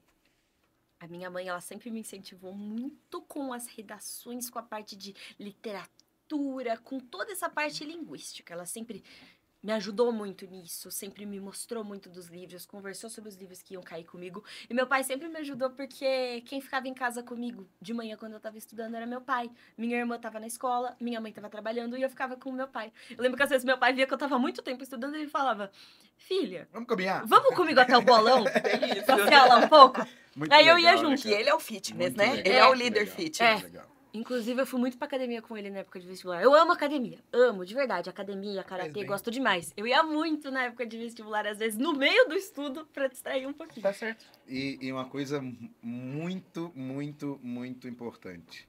O papel da família. Totalmente. Puta. Uhum. E Papel minha da irmã família. também, viu? Minha irmã falava: vamos assistir filme agora. Pra você ficar cansado. Então, assim, meu pai falava isso. Meu pai dizia assim, cara, eu não aguento mais essa época de vestibular. É muito. Porque Estressou. eram 4. De uma Eram vez? 4. Não, de uma vez não, mas... Ah, tá. Um seguido do outro. é, Ah, tá. sempre tinha alguém estudando, sempre tinha alguém no Eu ensino falei, médio. puta, de uma vez a coisa tava não, como? Tava... então, assim, e a Rachel falou muito legal, cada um com a sua forma. A Exato. importância da mãe, a importância do pai, né? Como um atua, como o outro atua. Né? E a gente fala muito no mundo, né? O pai tá aqui, depois vai sair nas fotos, né? No mundo de ausência de pais. Uhum. A gente tem abortos de filhos Crescidos. crescidos. Exatamente. Né? Na desvalorização do homem como homem, como ser humano que está ali na frente daquela família ou do lado da sua esposa, né? E você fazer essa, né, enaltecer seu pai, muito legal, muito Parabéns, bonito, de verdade. né? E parabéns, pai, Parabéns, pela, família. né? Parabéns, né? Porque assim, a gente tem que resgatar essa coisa do pai, Uhum. né? Porque, claro, a mãe já é mãe porque tem o cordão umbilical ali, ela gerou a relação mãe, inclusive a Bíblia coloca, né, que Sim. a mãe se aproxima do amor de Mãe Cristo, é mãe, né? é isso. Mas o pai, ele tem que estar presente e ele tá ali e a gente vê E tava que muito, ainda viu? existem pais, né? Parabéns, É. viu, pai? E tava Parabéns. muito, muito. Né? Presente. E é muito interessante essa coisa da família apoiando no vestibular, porque eu vou falar uma coisa que eu vi muito no ensino médio. Como o colégio que eu estudei era muito preparatório para vestibular, eu vi muita gente, um ano antes de mim, que ficava muito tenso com a situação do vestibular, que ficava muito tenso quando chegava perto do vestibular. E às vezes você ia ver a rotina da pessoa, a pessoa ia muito além do que precisava. Eu acho que é muito importante a pessoa saber dosar Aham. também uma Dá coisa com a outra. overtraining. Dá overtraining É, mesmo. A pessoa saber dosar o que ela tá fazendo, manter hobbies, manter amigos. Olha, eu sou muito grata pelos amigos que eu fiz na igreja. Eu entrei na igreja que eu voltei pra ela, na verdade, né? Eu tinha ido lá até meus 11 anos. Aí eu voltei a frequentar lá agora com 17. Eu tinha ido pra outra igreja nessa época e com 17 agora, junho mais ou menos, eu voltei pra lá. E eu fiz muitos laços com as pessoas de lá. E foi muito importante ter esses meus Sim, amigos sim. Lógico. na época do vestibular. Porque às vezes era um dia antes do vestibular, eu tava indo no shopping com eles, passear, comer alguma coisa. E isso é muito bom porque você chega na situação do vestibular tranquilo. Porque você sabe que tem gente torcendo por você, tem gente que tá lá com você pra dar risada. Isso é muito gostoso. É muito bom. E também tem uma coisa, você citou a questão da família, né? A gente tem uma prática lá em casa, desde que as nossas meninas são pequenas, né? A Rachel tá aqui, a Esther tá em casa, tá indo pro ensino médio, né? Amanhã vai ser o primeiro dia de aula. Mas de muito pequenininhas, a gente preza por uma coisa. Pelo culto familiar, doméstico. Toda vez. Todas as Lindo. noites, Bom. né? Que tá aqui, ouvindo a gente. Tem dia que a gente tá verdadeiramente muito cansado. Tipo, estourado, sem nenhuma condição de fazer um culto doméstico. mas a gente não abre mão. Pode ser uma oração de 2 minutos. Pode ser algo mais prolongado, de ter uma meditação na palavra, fazer Ouvir uma uma oração música. melhor, ouvir uma música. Isso desde que elas eram muito pequenas. Desde bebês, 1 ano, 2, né? Desde sempre. A gente fazia, né, os cultos quando elas eram muito pequenininhas, de ler um versículo da Bíblia. A gente tinha uma regra assim. Primeiro a gente lê o versículo da Bíblia, comenta o que aquilo significa, a Biblinha lá do bebê, A né? Bíblia do Quando bebê. elas eram bem pequenininhas, para ser fácil delas compreenderem. E aí a gente brincava da historinha de continua, isso antes de dormir. Vamos contar uma história, vamos A gente inventar fazia uma muito história. isso. Aí o Rick começava uma história, eu Legal. continuava e elas continuavam. Então Que assim, legal. numa cajadada só que a gente fazia. Momento da família, a importância de estar ali passando algo sobre segurança para elas dormirem bem, se sentindo protegidas. O que o Aldrin falou, né? Aquela coisa do papel do pai, o pai ser um protetor, isso é extremamente importante. Né? O líder da criança vê, olha, tem um líder nessa casa. Nós estamos sendo liderados, nós podemos nos submeter a uma liderança e ficar tranquilo com isso. A gente tentou passar esses valores que são bíblicos, né? Entregar aquela noite. O que é? O sono é um momento onde a gente está totalmente vulnerável. Quem que vai cuidar da gente? Né? Então a gente tinha aqui que passar essa liderança do pai, né? O apoio da mãe, o aconchego da mãe e entregar nas mãos de Deus o sono que não nos pertence. É aquele que vela aquele que nos guarda não dorme. Né? Diz a Bíblia, inclusive. Né? Essa coisa da relação com a fé, eu acho que pra mim é o mais importante. E trazendo isso para uma ótica dos vestibulares, a gente não pode menosprezar o porquê que a gente tá fazendo as coisas. Eu acho que a gente passa tanto tempo no fazendo, que isso tende a nos levar a um automatismo. Então, uma coisa que eu acho que foi muito importante eu prezar por isso na época dos vestibulares foi nunca abandonar meus momentos devocionais. Legal. Nunca deixar isso de lado. Eu posso chegar para falar da parte de outros hobbies também, mas agora que a gente começou a falar de fé, acho que ter essa relação devocional diária, de se conectar com Deus todos os dias, é muito importante para você não esquecer do porquê que você está fazendo o que você está fazendo. Para você não perder o senso de propósito no que você está escolhendo, no porquê que você está fazendo e porquê que você está se dedicando para aquilo. E aí também entra na parte dos hobbies também, né? Que eu acho que é muito importante você não deixar de fazer o que você gosta. Eu estudando para os vestibulares, eu estava lendo muito, escrevendo bastante, continuava tocando. Eu gosto muito de tocar violão. Assistindo muito filme com a minha irmã, passeando com o cachorro, estando com as minhas primas. Eu sou muito próxima das minhas primas, a gente tava sempre saindo juntas, com a galera da minha igreja. Então é muito importante não deixar esses hobbies de lado, continuar fazendo o que você gosta de fazer, assistir um dorama. É muito bom. Putz, grilo. Ela tinha que sair da década de 30 e voltar pra ela voltou. Eu sou dorameira. Eu sou uma Voltou a ser dorameira adolescente. obsessiva. Exatamente. Não mais uma jovem senhora. Isso. Eu não gosto de dorama, eu sou usuária de dorama. O negócio tem 1000 capítulos. Tava no episódio 2 Uma coisa que vocês falaram aí, dá pra gente conversar aqui, a questão da fé, da família cristã e tal. E muitas vezes eu ouço alguns pais que são cristãos dizendo assim, não, eu não quero que minha filha vá pra USP. Eu ia você falar chegou num sobre ponto isso. legal. Eu não quero que Vou minha amar falar filha sobre vá isso. pra Unicamp, porque lá faz isso, lá faz aquilo, lá todo mundo, festa do cabide, etc, etc, etc. Né? Como foi tratado isso na casa de vocês? Eu posso parafrasear aqui rapidinho um pastor que eu admiro muito, pastor e professor formado na USP, que é o professor Luiz Saião. E no curso dele de filosofia e fé cristã... Top, isso ele foi o Luiz Saião. Eu gosto muito dele. Ele foi perguntado por um dos alunos dele o que ele achava de universidade pública. Detalhe, ele mesmo tinha estudado na USP. Ele fala que ele tinha ele ouvia muita gente falando, tal pessoa chegou em universidade pública e tirou a fé dela. Ele acredita que se você chega na universidade pública e isso tira a sua fé, tirou algo que você nunca teve. Nunca teve. Perfeito. É isso. E a mãe? Vamos lá. Esse é um assunto que toca, mexe comigo, né? Porque eu fico nervosa. Quantos alunos eu já vi, sério, passarem zero exposição aqui, né? Não vou falar nem de claro, onde, nem claro. ser desse estado de São Paulo. Não, é só na Alemanha. Mas eu já isso que vi só na acontece. Alemanha, na Europa, na Dinamarca. Já vi alunos passarem em universidades públicas e serem barrados por suas famílias. de cursarem. Não quero entrar, eu acho que decisão da família é algo sagrado, que seja decidido. Espero que eles estejam buscando mesmo a direção de Deus. Acredito sim que Deus direciona, mas eu acho assim uma injustiça com a capacidade desse jovem, sabe? De ter entrado, de ter pego uma vaga na universidade pública. São pouquíssimas. A própria Rachel pegou a vaga dela de apenas 21. E quantos alunos eu vi passarem por esse processo? Agora, eu sou uma filha de USP, né? Sou uma uspiana. Meu pai ouviu a mesma coisa. Meu pai, como assim você vai deixar sua filha tão inocente, tão ingênua, estudar nesse antro de tanta coisa, né? Ele ouviu isso várias vezes, ele sendo presbítero de igreja também e tal.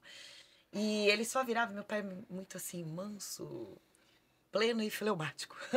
E prático. Assim, eu confio na educação cristã que eu dei para minha filha, a resposta era assim, curta, né? E simplesmente ele confiou.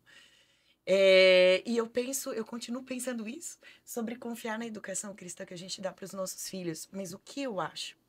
Né? Então, talvez, será que é um pouco de insegurança? Talvez, com a educação que foi passada, a falta de segurança. Será que esse filho, perdão pelo lapso, está realmente embasado, né, na palavra, tá convicto da sua fé? Acho que deve gerar talvez essa insegurança, o medo de perder. Eu não julgo, porque eu creio que esses pais têm medo de perder seus filhos, porque as mentes vão ser trabalhadas ali, né? Vai ocorrer assim vai haver uma tentativa de esvaziar conceitos anteriores, né? Quebrar paradigmas anteriores para que sejam colocadas novas ideias. O que é normal. Princípio meio filosófico até. A faculdade é pra isso, gente. A vida, né? É isso. A vida é assim. Agora, cabe a esse jovem conseguir, isso é um discernimento. É isso. Acho que a questão é, esse jovem vai ter que, sim, eu concordo, ter o discernimento e o equilíbrio de receber essas novas informações, novas ideias, novos pensadores, né? Isso vai acontecer muito com filosofia, com literatura. Ele vai ouvir falar de muitos pensadores que talvez ele nunca tenha ouvido. Mas qual é o filtro que ele vai ter? E qual é o nível de manutenção dos princípios primordiais? Exato. Né? Eu lembro muito eu vou para esse lado, tá? Acho que Freud explica, sabe? Assim, sabe aquela coisinha de ego superego? Né? O id tá lá, né? A camada submersa, iceberg, né? A gente tá superfície, iceberg, tá tudo lá que a pessoa sedimentou, tá as inclinações, os ímpetos, os impulsos, blá, blá, blá, blá. E tudo que é de ruim tá lá submerso também. Aí o ego tá aqui. E o superego é o quê na vida dessas pessoas? Referências, valores, princípios, a fé passada, né? As primeiras vozes, a voz do pai, da mãe, depois da escola e inclusive da igreja. A igreja entra aí, o superego da pessoa, a voz da moral. Quanto que essa pessoa tá conseguindo equilibrar superego, voz de moral, de referência e os impulsos e o mundo aí, né? O mundo laico tá investindo em tudo isso aí. É esse equilíbrio que é o segredo, né? O discernir o que eu devo seguir, aceitar, como dá dentro de mim ou não. Né? Eu acho que é isso que falta. E lá na universidade, esse jovem vai ter que ter a firmeza, falar onde ele vai, onde ele não vai, quem ele pode ser, cumprimentar todo mundo, mas quem ele traz pra vida, quem ele não traz. Acho que meio que isso é o segredo. Eu acho que o que vocês fizeram, acho não, tenho certeza, o que vocês fizeram na base com o culto familiar, não deixando isso de lado, toda essa importância, e não só a importância, mas a Raquel ela fala de uma paixão, assim, é apaixonante como ela fala da igreja, etc. Isso facilita as coisas. Eu lembro que quando eu era pastor, eu sempre fui pastor dos adolescentes e jovens das igrejas. Tinha inúmeros ali, todos na época de vestibular, que não sei o quê. E sempre a pergunta é, pastor, o que eu faço? Pra onde eu vou? Será que Deus tem uma faculdade que é pra mim? Vai pra então, faculdade e tal. Então, eu virava e falava, cara, ele pode ter, aí você tem que ouvir, mas eu gosto de trabalhar da seguinte realidade. Deus, ele te dá completamente a tua escolha. É sua. Qual faculdade você vai, o que você vai fazer da sua vida, com quem você vai namorar, com quem você vai casar. Deus coloca na tua mão. O lance é, aonde você estiver, com quem você estiver, se ele não estiver na frente, vai dar ruim. Com certeza. Eu fiz faculdade de teologia numa instituição cristã. Eu era pastor da igreja e tal. E eu vi colegas perderem a sua fé numa instituição cristã. Por quê? Porque Que paradoxo. E assim, fazendo teologia, pensando em ser pastores. E aí a gente volta. Será que perdeu ou nunca teve? Exato. Ou nunca teve. Exatamente, exatamente. Eu acho que a razão pela qual muitos jovens acabam chegando ao mundo da universidade pública e deixando a fé de lado é justamente porque eles tiveram a fé sempre como um hábito. É. E apenas como um hábito. Eles nunca tiveram convicção real e menos vivência disso. Eles nunca tiveram isso. Eu gosto muito de uma palavra que é intencional. Eles nunca tiveram a fé como a intencionalidade das coisas, como a intenção pela qual eles fazem as coisas. Eles não tiveram isso como convicção e vivência de vida, mas só como um hábito, só como uma prática, só como um estilo de vida e não exatamente como A própria vida. uma própria vida a em vida, si, como a exato. razão pela qual eles vivem. Nunca conheceram a pessoa por quem eles vivem de fato. Então, acho que esse é o grande erro. Quando eles têm o cristianismo, a ideia de fé só como uma filosofia de vida, rapidamente vem outra filosofia de vida e toma o lugar. Exatamente. Tinha um professor na faculdade, o nome dele era Tiago Arraes, queria muito trazer ele pra cá um dia. Ele é cantor também, gospel, etc, tem muitos CDs. Mas eu tinha aula com ele de cosmovisão bíblica e antropologia cristã. E ele sempre falou uma coisa que é muito interessante, tem uma música dele que ele fala, é como se Deus falando, não fale que me conheces pelas suas ondas de fé, senão pela palavra. Então, assim, é a vivência. Quando a gente fala de palavra, a palavra de Deus, etc., não é só a leitura da Bíblia, é você vivenciar aquilo, é a sua vida. Se você não tem isso, cara, é rasa e qualquer coisa vai te abalar. Qualquer lugar. E tem uma coisa que um amigo meu falava, Vitor Jones, abraço. Ele falava, Audrey, 100% das coisas que eu não faço não é por mim, mas é pelo respeito ao meu pai. Boa. A Interessante, gente né? já falou sobre isso. E aí, era o pai terreno, que automaticamente Aponta pro... aponta, Lógico. né, para o céu. E a partir do momento que você tem essa convicção e a família construiu isso, não é a universidade, não é o trabalho, não é a namorada, não é o namorado, não é que vai tirar a sua fé, abalar a sua fé, né? Lá em casa minha mãe, né, sempre esteve educando a gente dentro da ideia cristã e todos nós tivemos instituições públicas. Uhum. Todos nós tivemos os nossos erros, os nossos acertos, mas a universidade nunca moldou o meu caráter para dizer assim, a Audrey fez aquilo de errado porque ele aprendeu na universidade. Foi a partir dali que ele mudou. Foi a partir. Ficaram até brincando quando eu fui fazer mestrado na Unicamp. Eu coloquei 2 brinquinhos. Os caras, foi a universidade que fez isso. O cara não foi. Eu sempre quis colocar. Foi aquele momento que eu tava lá e tá tudo certo, tá ótimo, né? E tá. Então, assim. E infelizmente, eu acho que isso ganhou muita força por essa desgraça que hoje a gente vive no país, que é essa polarização. É a polarização. É. Então, assim, Exato. existe o que é certo, existe o que é errado, tem que ser de um lado, tem que ser do outro, e a universidade pública ficou nesse meio do caminho, como esse... Um grande mal. o grande mal que o E- diabo tá ali, né? E o que eu acho triste é que, na verdade, a gente deveria colocar os nossos jovens, mesmo com o nosso padrão de pensamento fincado na Pra fé, transformar lá, esse povo. fazer né? esse resgate, É um influenciar. movimento. Lá é o lugar de influenciar, de inspirar, né? Eles não têm que fugir de lá. Tá errado. Esse Cadê o senso missionário, né? De missões urbanas. Esse isolacionismo de você trancar as pessoas da igreja numa bolha, colocar eles numa bolha para que eles não saiam, não condiz com o que Jesus disse sobre o ID, Isso de já você é, ir lá e mudar as coisas. Então, eu acho que se as universidades públicas estão o antro das coisas que elas estão hoje, parte disso é um pouco de culpa de não existirem tantos cristãos ousando estar lá Exato. para mudar as coisas lá dentro. E a área intelectual, e falando da minha área mesmo, jornalismo, a área cultural. A área cultural de música, de literatura, é uma área que clama por gente fazendo a diferença. Porque é uma área que ela traz influência. É uma área que, midiaticamente dizendo, ela influencia muita É a gente. palavra que você falou. É a palavra. E ela influencia muita gente pro mal. Então precisa de gente lá e mudando isso.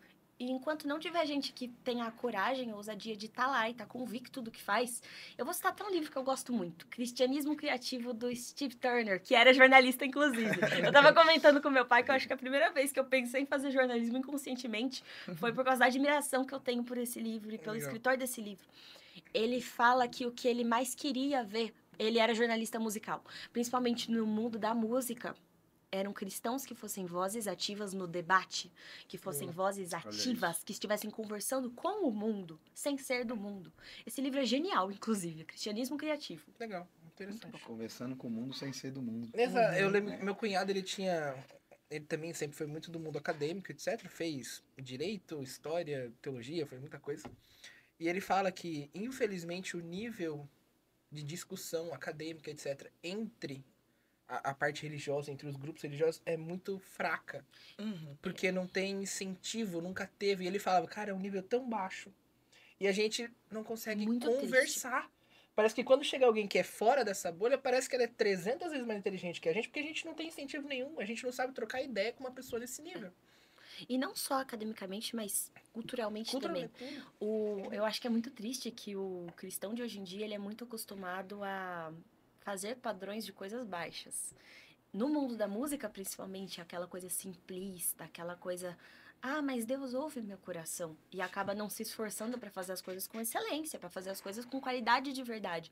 Enquanto que a gente mais precisa é de cristão fazendo as coisas com qualidade.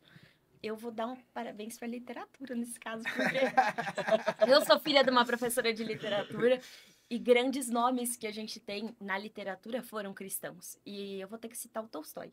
Sim. Léo Tolstói, russo, que Maravilhoso. conversou sobre debates da época dele, sobre problemáticas sociais do tema dele, do mundo dele, com uma cosmovisão cristã, com uma visão de um cristão que amava Jesus.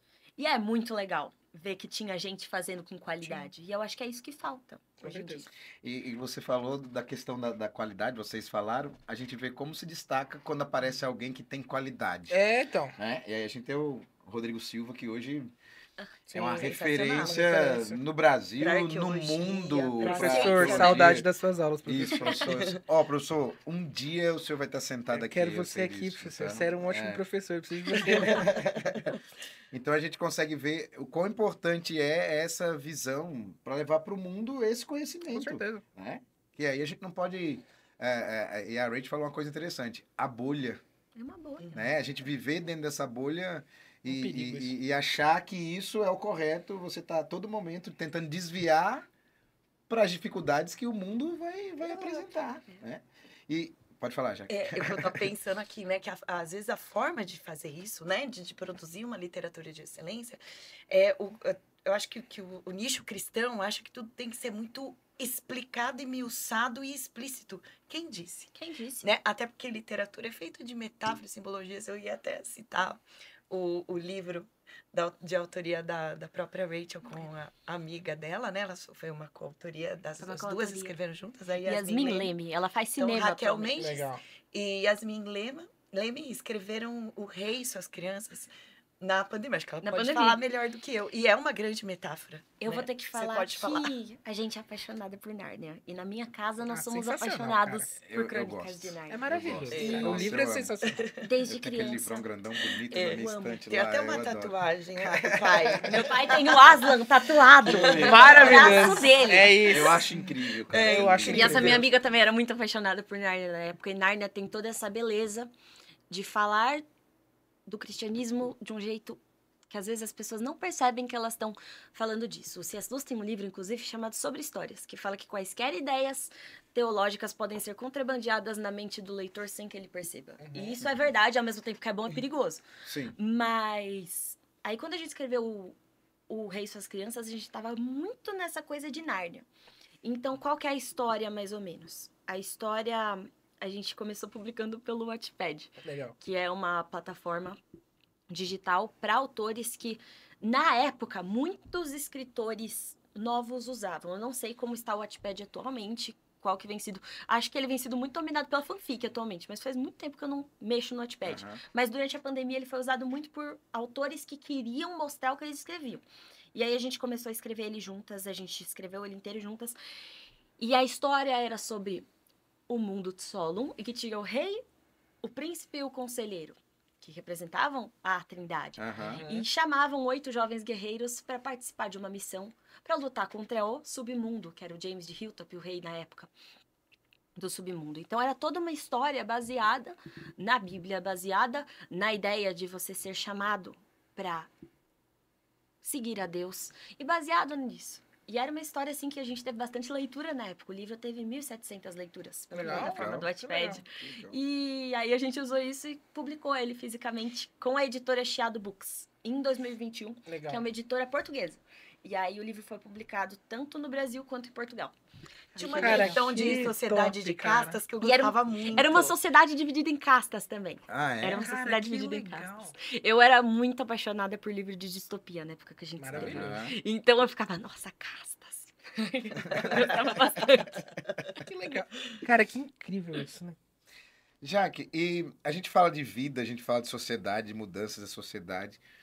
Como essa literatura contribui pra gente viver, pra gente entrar na sociedade, essa galera que tá saindo? Entrar não, mas participar mais ativamente dessa sociedade, porque já faz parte da sociedade. Como a literatura nos ajuda? Contribui para isso, Isso. né? Eu acho que tem uma via de duas mãos. Eu acho que a literatura, assim como a arte, de modo geral, ou ela está refletindo a sociedade, um grito, um clamor, uma angústia, ou a sociedade está reproduzindo, sabe? Aquela coisa, Eu arte lembro de imita a você vida. falando disso na aula. Ou assistiu minhas aulas. Será que é a arte que imita a vida ou será que é a vida que imita a arte? Eu Boa. acho que ambas, né? Eu acho que a arte, ela tem o poder de influenciar, Sim. né? Se ela é midiática, então nem se Ainda fala, mais é nesse é mundo que a gente influencer. vive, né? Ainda mais nesse mundo, né? Que é muito midiático. Mas eu acho que eu gosto de falar do processo contrário, né? De arte refletir os clamores sociais, né? Esse inverso. E a literatura é muito isso, né? Quando a gente pega a literatura do século XIX, ainda cai, que bom, nos vestibulares, É muito né? Nos legal. principais do país, nas universidades públicas. E é o que mais é cobrado a partir do século XIX. E por quê? Vou falar por quê. Porque no século XIX, a gente teve, inclusive, né? Ou seja, os anos 1800 e pra lá, né? Século XIX, Uhum. a gente teve um período, desculpa, muito produtivo de pensamentos literários. Muitos movimentos literários aconteceram Incrível. todos dentro do século XIX. A gente teve o romantismo, né? A gente teve as 3 fases do romantismo ali, primeira, segunda, terceira. Que é incrível. A gente teve Muito o bom. realismo com o naturalismo. A gente teve o parnasianismo e a gente teve o simbolismo e o pré-modernismo. Olha quantos movimentos. Romantismo, realismo, naturalismo, parnasianismo, simbolismo e pré-modernismo. 6 movimentos literários dentro do século XIX. Né? Para vocês terem um parâmetro, depois no século XX a gente só tem modernismo, várias Exato. etapas. Né? Aí pós-modernismo, contemporaneidade, né? E aí sim vai, as nomenclaturas. Então assim, 6 escolas literárias no mesmo século, esse século parece que significou muito, historicamente falando. Então a literatura do século XIX ela é um bom exemplo para responder a sua pergunta, porque ela foi tão... Ela teve essa efusão de ideias, né? Porque a sociedade mudou demais ali. Sim. Então, você tem autores comentando essa passagem. Teve muito também a questão, assim, ó, a oposição da mulher na sociedade, a instituição casamento, tudo se alterando muito por causa das revoluções que estavam Muito vindo, louco. a revolução industrial explodindo, modificando a sociedade, a literatura fica muito criativa, né? Toda a grande onda de transformação histórica vai culminar em criatividade cultural e literária. Então, você tem o realismo, né? Vou citar alguns autores importantes para o Brasil. O próprio Machado de Assis, Maravilha. né? Que conversando antes de começar a conversa, a gente estava falando do Machado de Assis aqui. Né? Então, do que ele vai falar? Disso. Por que Capitu, né? A história do Dom Casmurro, ela mexe... Cara, Coloca aí, vai fazer. coloca aí. A galera vai responder. Pra qualquer amante da literatura, só precisa dessa pergunta. Traiu ou não? Dá pra fazer um debate. Dá pra fazer um Esse debate, né? Passar horas aqui. Respondam aí no Instagram, no YouTube, né? Esse Bentinho. Coloca nos comentários, traiu ou não? Sensacional essa Bentinho pergunta. foi chifrudo, não foi chifrudo? Exatamente. Foi traído ou não foi? Por que é tão lei? Por que essa Ou se pergunta, Capitu né? também, né? Se Capitu foi Será que os dois descobrimos foram chifrudos e se Cara, chifraram? os dois. Né? E por que esse livro ele provoca tanto debate? Né? É um reflexo dessa sociedade aí, inclusive. Né? Porque você tem uma mudança assim, bem gradual de papel, figura feminina, né, na sociedade.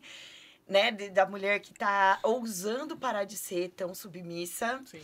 Né? Claro que se a gente for transferir a conversa para o século XX, nós aqui no XXI vamos concordar, mas ok, vamos falar da literatura, né?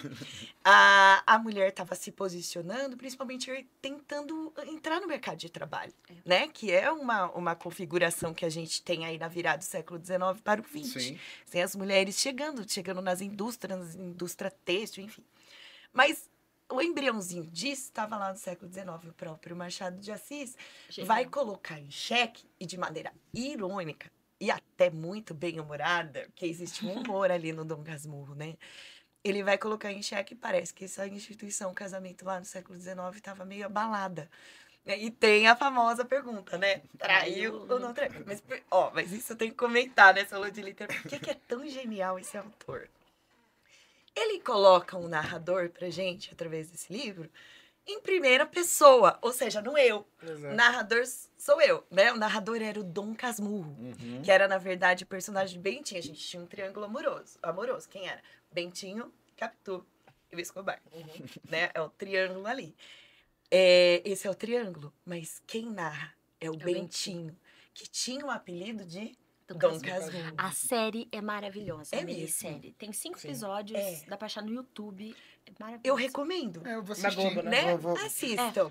retomar minha adolescência. Retome. É bom, quase cara. você ler o livro assistindo, porque as falas São da todas- série são são trechos do muito livro, lindo. fielmente.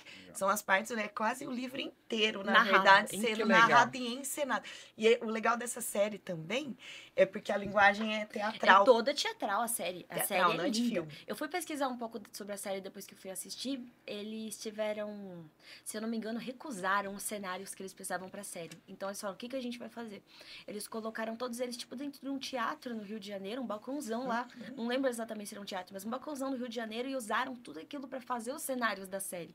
A série é incrível. Incrível. Incrível. É assim, é uma produção, uma obra-prima mesmo de E produção tem grandes brasileira. atores. Grandes A Maria atores. Fernanda Cândido é muito Nossa, boa. que a série. legal. Ela é a Muito Capitu. bom. A Maria Ela é a Capitu. Ela é a Capitu madura, né? Então, assim, é genial. E o personagem, né, do Dom Casmurro, o personagem do Bentinho, é chamado de Dom Casmurro, porque ele era Casmurro. Ele era mal-humorado, né? Não confiava em ninguém, ele era carrancudo.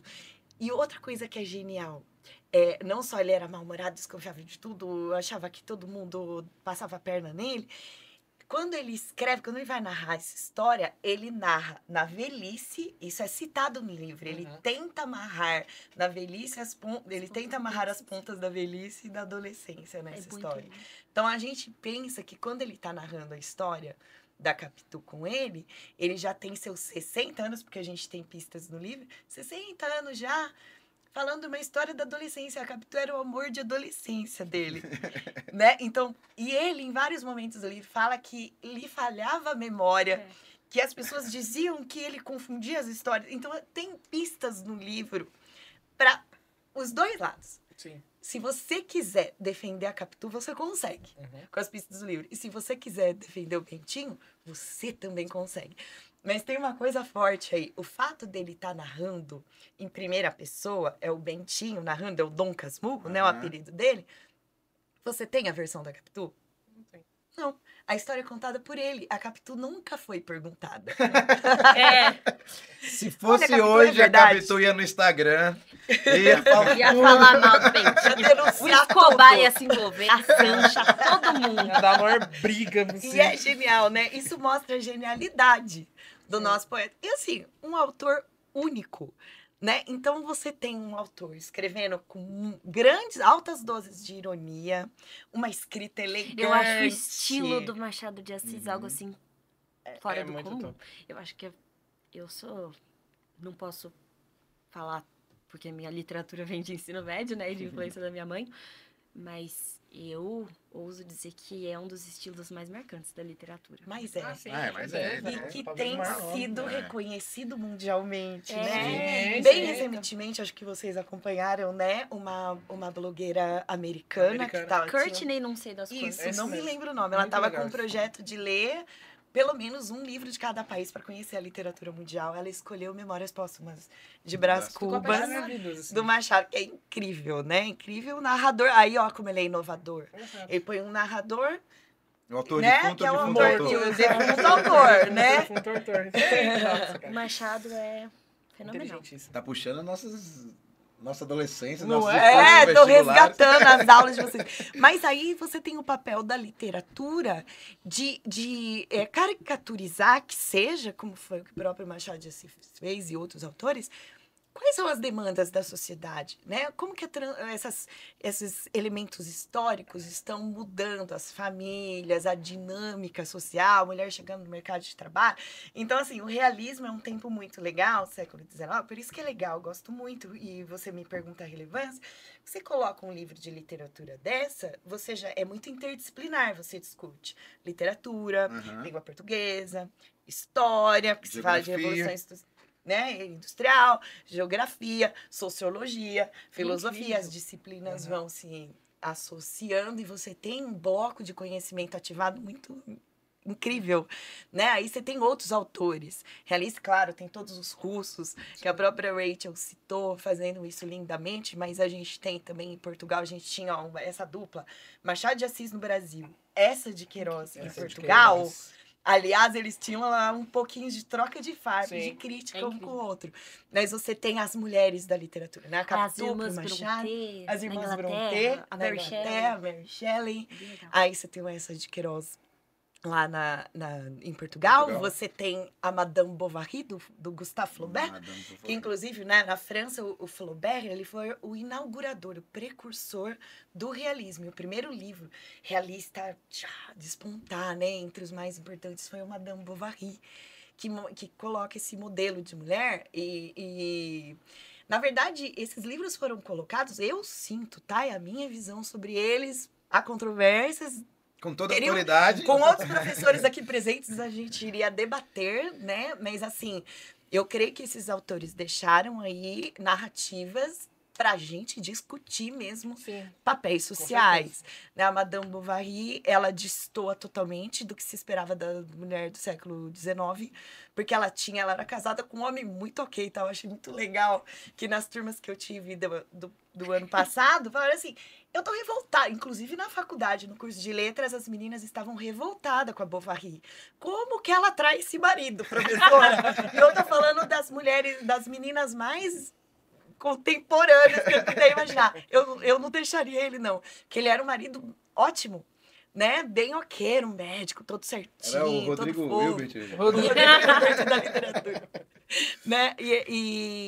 E assim, elas questionam, então é legal levantar esse debate. As meninas mais inovadoras falam, não é possível, né? Então, que legal, elas estão achando que a Bovary destoou. E a Madame Bovary traz esse marido, piro cabeção, não quer aquela vida pacata do interior, ela quer a sofisticação da vida de Paris, ela quer aventuras, e ela se ferra. Né? E isso é legal, se fala muito sobre o perfil de uma mulher emancipada, mas sabe o que pouco se fala sobre as mulheres dos autores realistas? Eu provoco muito os meus alunos. Pouco se fala e acontece em todos os finais das histórias. Desculpa, Olha só. spoiler. Se você pretendia ler. Todas elas se dão muito mal no final de suas Sim, histórias. todos. Primo Basílio. Elas tudo têm isso. finais trágicos. Uma se suicida, né? Que é no caso do Essa de Queiroz. Uhum. A da Madame Bovary, desculpa. A Madame Bovary se suicida. Do Essa de Queiroz, no Crime do Padre Amaro, ela sofre um aborto que o Padre Amaro, que engravida essa mulher, manda matar. Quer dizer, todas as mulheres tiveram finais trágicos. Olha. Né? E aí fica uma pauta aberta, linda, para debater sobre sociedade do século XIX. Interessante. Né? Elas perderam a referência, talvez, não sei, é uma pauta em aberto. Uhum. Das pessoas discutirem, né? Ao se emancipar dessa vida, desse padrão que estava sendo criticado. E o que realmente Elas vale a nasceram pena, bem, né? O que realmente né? vale a Elas foram pena. julgadas, e será que elas foram julgadas ou porque realmente elas tomaram decisões erradas? Então, fique em aberto e é muito legal levar isso para a sala de aula.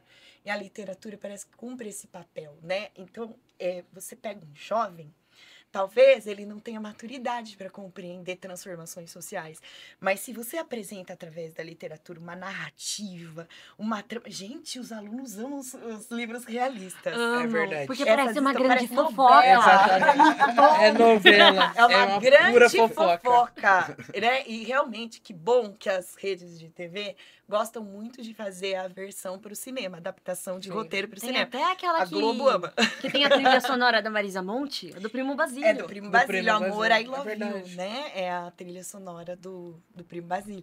Então, você leva para a sala de aula narrativas que o aluno se envolveu, entrou, se projetou naquela história, né? Filosofou em cima disso. Aí você consegue entrar com as disciplinas, com a filosofia e até com a religião. Sim. Você consegue Uhum. falar de moral e ética, né? Como assim? Tá tudo bem ela ser tão antiética e mentir pro seu próprio marido? É legal, porque você joga várias questões ali pro aluno pensar, poxa, mas será que ela deveria? Né? Então, a literatura, ela tem trazido para o seu rol de pautas, de temas, as questões da sociedade, né? Aham. E a gente chega no século XXI, não é diferente. Exato. Os livros da FUVEST são autoras femininas. Desde o primeiro você vê o que elas têm em comum. Tem muita coisa lá, tá? Renderia outra pauta, mas em comum elas têm que são mulheres que estão lutando pelo seu direito. Lá do século XIX, primeiro livro, Opúsculo Humanitário, que é o primeiro livro lá da lista da FUVEST. A autora, ela tá lá nos anos 1800, lá do romantismo virando para o realismo, se manifestando uma grande argumentação sobre por que as mulheres não estão sendo ouvidas e acolhidas pelo sistema educacional, né? Então, é mais ou menos essa linha de raciocínio. E se a gente trouxer isso para os dias de hoje, tem muitos países que as mulheres estão clamando para Totalmente. né, serem Não, inseridas, né, na educação, serem inseridas nesse desenvolvimento da sociedade, né? Cara, André, ficava quantas horas aqui conversando? Cara, eu acho que eu ia umas 10 horas. Fácil. Vai ter o Jack e Rachel 2. 2, 3, 4, 5, retorno. Vai ter tudo. Primeira temporada. Essa é a primeira cara, temporada. Cara, né? que episódio legal, cara. Mas muito legal o bate-papo, muito legal. A gente, de verdade, a gente ficaria aqui mais 5 horas. Se o tempo É. permitir, Ai, com que certeza. honra, gente. Mas agora vamos para a parte final do nosso podcast. Essa é a surpresa pra você. Oh my God. É a surpresa. São perguntas. É que assim, a gente tem uma que acabou de passar da USP. Então ela tem que acertar tudo. quer Não, ver? a gente pergunta pra ela só pra Jaque, velho. Ai, meu Deus. Oh my God. Perguntas de época de escola. Ai, Ok? Vulgo agora. Agora, ontem. eu tô brincando com os meus pais que eu tô com amnésia pós-vestibular. Vamos começar pela Jaque. Que Pela Jaque. faz um pouco Faz de mais tempo. tempo. A gente faz uns 4 anos só. A gente faz o seguinte, a gente pergunta, uma responde, a outra responde a mesma pergunta e a gente vai indo. Foi pra você Beleza. que a gente vai mais rápido. Beleza. Quer De começar? forma Eu começo. sucinta. Exato. Quer começar? Eu começo. Pode começar. Vou começar o seguinte. Matéria preferida na época de escola, legal. professor que te marcou. Nossa, que legal. Matéria preferida minha sempre foi português e literatura. Então, meio... Nada a ver essa pergunta, né? Mas fazer o quê? Se É fizer o pra que todo faz do mundo, protocolo. fizer pra todo mundo, fazer também. Professoras preferidas, eu consigo citar. Pode citar de cada fase? Pode, fica à vontade. Professora favorita lá dos fundamentos, professora Cacilda, famosa na minha casa. Que me despertou a competitividade dentro. Ela fez um torneio ortográfico, ganhei medalha, ela me despertou para Soletrando. escrita. Aí eu posso citar do Fundamental 2, eu tive uma excelente professora também de português, que infelizmente, ela já mora no céu. Mas ela foi incrível, ela foi uma inspiração para mim, professora Eliana. Uhum. No ensino médio, nossa, gostei de muitas, mas eu amava a professora de literatura, a Romilda, e a de português. Olha que obviedade. E a Estela, também de português. De português. E você, Raquel? Minha matéria favorita? Geografia, professor Aldrich. Eu sou muito suspeita a falar das Ai, matérias de ai. humanas. Muito suspeita mesmo. Porque acho que desde que eu entrei no ensino médio, eu fiquei muito fissurada no mundo de humanas que se abriu, principalmente com a inserção de muitas matérias novas em humanas, né? Eu sou suspeita a falar, mas é literatura. Minha matéria favorita. Eu sou apaixonada por literatura, principalmente quando chega nos movimentos literários do século XIX. Eu fiquei obcecada pelo romantismo, segunda geração. É muito bom. Eu amo demais. E a professora? Professora que marcou o professor. Mamãe. Nossa, é impossível falar. Eu tive muitos professores que me marcaram. Todos os professores que passaram na minha trajetória de ensino médio me marcaram de um jeito especial. É muito difícil falar de só um. Todos me marcaram de um jeitinho. Cada um Política. tinha seu jeitinho de explicar, de falar, de explicar material. O Aldrin foi meu professor, inclusive, no começo do ensino médio. É muito difícil falar de som. Minha mãe foi minha professora em 2 matérias diferentes. Primeiro em redação e depois 2 anos de literatura. Então é muito difícil falar. Todos me marcaram Que muito. bom. Legal. A escola marcou. Ah, o colégio me marcou muito. O colégio Legal. cristão marcou demais. E não só os professores, não. Os funcionários, toda a equipe deles É, marcou galera. demais. Momento vexatório da escola. Vexatório? E você olha e você fala, meu, eu queria apagar Pagou isso da o minha mico, eu não vida. queria lembrar, eu queria Deus. apagar da memória. Isso, né? Nossa. Jaque, o que você tem cara de ter uns bom. Meu Deus, tem que escolher Eu vou contar, um. posso contar um da Jaque, que foi essa semana? Semana passada? A gente ganhou Ela tá rindo já. A gente ganhou uma garrafinha. Aí era um momento de oração, a garrafinha tinha um LEDzinho que ficava piscando, né? E apagaram as luzes e tal, e a gente ficava com aquela garrafinha, um negócio bem Uma legal. garrafa linda. Isso. Aí no final, o diretor e a coordenadora estavam lá pra abraçar a gente e tal, não sei o quê. Quando a Jaque vai chegando perto da coordenadora, ela joga aquela garrafa Que beleza. e a garrafa cai, ela com o LED na mão. Você não viu, né? Eu vi, eu já tinha ido embora, eu Mas acho. o Aldrin viu. E eu só aqui, ó. A Jaque sendo Jaque. A né? Jaque sendo Jaque. Peguei o negócio. Todo mundo em volta olhando. Ai, tinha que ser a Jaque, né? Tinha que ser o Chaves. Eu tenho várias histórias. Escolhe uma. Dando Uma. aula, sendo aluna. Eu tive um momento de ir na USP. No ônibus da USP, descer antes do ônibus parar. Foi salto. Mas tava devagar, né? Isso é muito Aí eu Jaque também. Eu só acho que me livrou que tinha um poste e eu dei umas rodadas lá e Meu ficou Deus tudo do bem. céu. Mas eu aprontava, nossa, várias dessas de ser meio distraída, sabe? Ah, não, imagina, nem percebe. A gente nem percebe que o ônibus Foi a parou. primeira pula. coisa que eu lembrei aqui de vexame. E você, Raquel? Nossa, é difícil pensar em um. Olha, teve uma vez que eu fiquei de devolver um carregador que eu tinha pego emprestado de algum colega de sala que não era da mesma sala que eu. E eu estava em intervalo e esse colega não. E aí eu fui devolver o carregador e a sala estava em aula. Era uma sala grande, 50 alunos. Então ninguém ia perceber se eu passasse, porque era uma sala muito grande. Aham. Era uma sala grande mesmo. Terceirão. Terceirão, era o terceirão, inclusive, na época. Nisso que eu entrei na sala, eu entrei discretamente, coloquei na cadeira do aluno o carregador e eu me senti muito mal educada se eu não falasse tchau pra professora. E eu tinha a chance de ficar quieta. Aí eu saindo da sala, falei, tchau, Sara! A sala inteira olhou e falou assim, do nada. E a professora não tinha percebido que era eu. E naquela hora eu fiquei Acabou com a a sensação... aula, professora. Por Acabou a 2 aula. horas. Eu saí correndo, porque eu ouvi a sala falando assim, quem falou isso?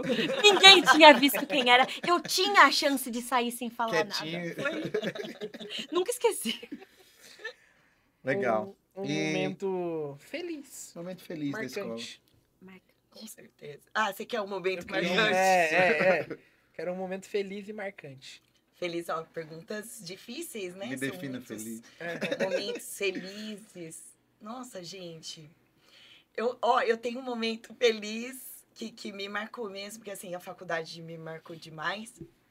Eu tava na finalização do curso, né? Eu tava muito feliz na última semana por estar concluindo um sonho. Eu tava concluindo um sonho e iniciando outro. Na última semana de aula, no último dia, isso me marcou mesmo, porque no último dia de aula era também o dia do meu casamento, era o último dia de aula. Que legal. Era o dia do meu casamento. Fechamento de um ciclo. Fechou um Legal. ciclo e abrir o outro, né? Que legal. Isso foi muito importante Momento pra mim. feliz. Não esquece nunca. Tanto é que, assim, claro, a formatura e tal, eu falei, não, eu não vou participar da formatura porque eu vou me casar, né? E, gente, casamento é uma cerimônia bem onerosa, né? Ela tem custos e com certeza foi uma excelente escolha, né? Que legal. Me marcou. Foi uma semana especial de fechamento de ciclos, abertura de outros. Que legal. Acho que um momento feliz que eu tenho lá no Colégio Cristão são as memórias que eu tenho na sala de música. O Colégio Cristão construiu, quando eu estava no 2º ano, usou uma salinha que estava vazia para fazer uma sala de música. E eu tinha alguns amigos, inclusive minha prima, a Renata, também muito próxima a mim, a Maria Luísa, Gabi, várias amigas que estavam lá comigo na sala de música e às vezes a gente passava um tempão, a tarde inteira, tocando juntas e era sempre muito gostoso. Legal. Eu não acho que tenha sido um momento feliz em específico, mas eram vários momentos felizes lá na sala de Legal. música e a gente coordenava uma reunião de oração lá dentro. Que massa. Era muito gostoso. Era muito bom. Legal. Essa reunião de oração, eu estava nos primórdios, eu estava encabeçando os primórdios. Você lembra quando começou? aham. Começou em que ano, inclusive? É Eu bem não sou antiga a boniano, reunião de não, oração mas do faz colégio. tempo. Faz tempo já. Faz vários anos. Eu peguei esses últimos anos lá, mas foi uma tradição que foi criada no colégio. É, legal. Tava à frente lá. Para finalizar, uma mensagem das duas para os nossos alunos, nossos queridos, e para as pessoas em geral que estão começando um projeto, algo do tipo, né? Uhum. Recado. Eu vou falar como professora, como mãe, né? Como cidadã.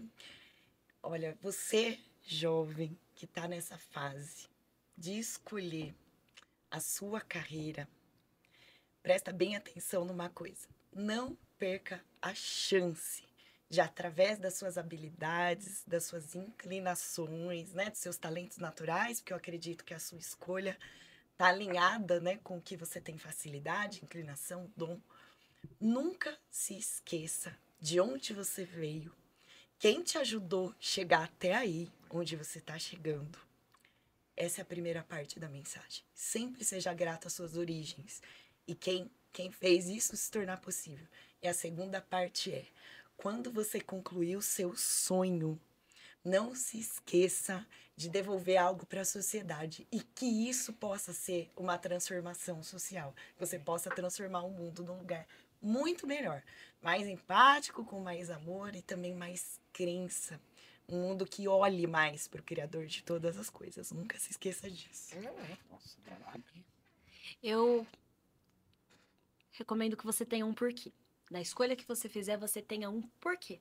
Não apenas um para quê, para que você está fazendo isso, mas um porquê. Qual que é a motivação? Por que você está fazendo isso? Então, seja intencional no que você escolher.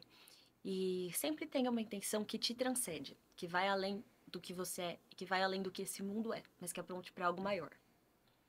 Que massa. Gente, acho que foi o recado mais lindo que eu já Cara, vi chorar. André, quando a gente iniciou esse projeto lá na sala dos professores de forma despretensiosa, a gente não sabia que ia ver esses momentos tão legais, sabia. né, cara? Mas sabe de uma coisa? Eu sempre imaginei que quando a Jaque viesse, seria incrível. Eu sempre É bom ter imaginei. amigos, né? E foi. Gente, Obrigado. obrigado. Obrigado. Demais. Feliz, foi muito massa. Foi muito bom. Galera do Pode Pro, vai ter mais vezes. Com certeza. Parte 2, 3, 3, né? Revival. A gente vai falar com a Raquel quando ela estiver lá na USP, investindo, como é que tá a experiência, Isso. depois de formada. Isso. Raquel, quando virar uma jornalista famosa, vai voltar aqui, vai Isso, falar, ó... falar do podcast. A gente vai estar famoso A gente vai também. estar famoso, fazer parceria, né? Ela vai escrever sobre nós. É isso. Galera, Academia Céltica, Bike Hotel Serra do Japi, Car brigadão Shop. pelo apoio. Car Shop do Renanzão, muito obrigado. Valeu, gente. Obrigado. Mais um Pode Pro pra conta. Gratidão. Valeu, gente. tamo Valeu. junto. Obrigada.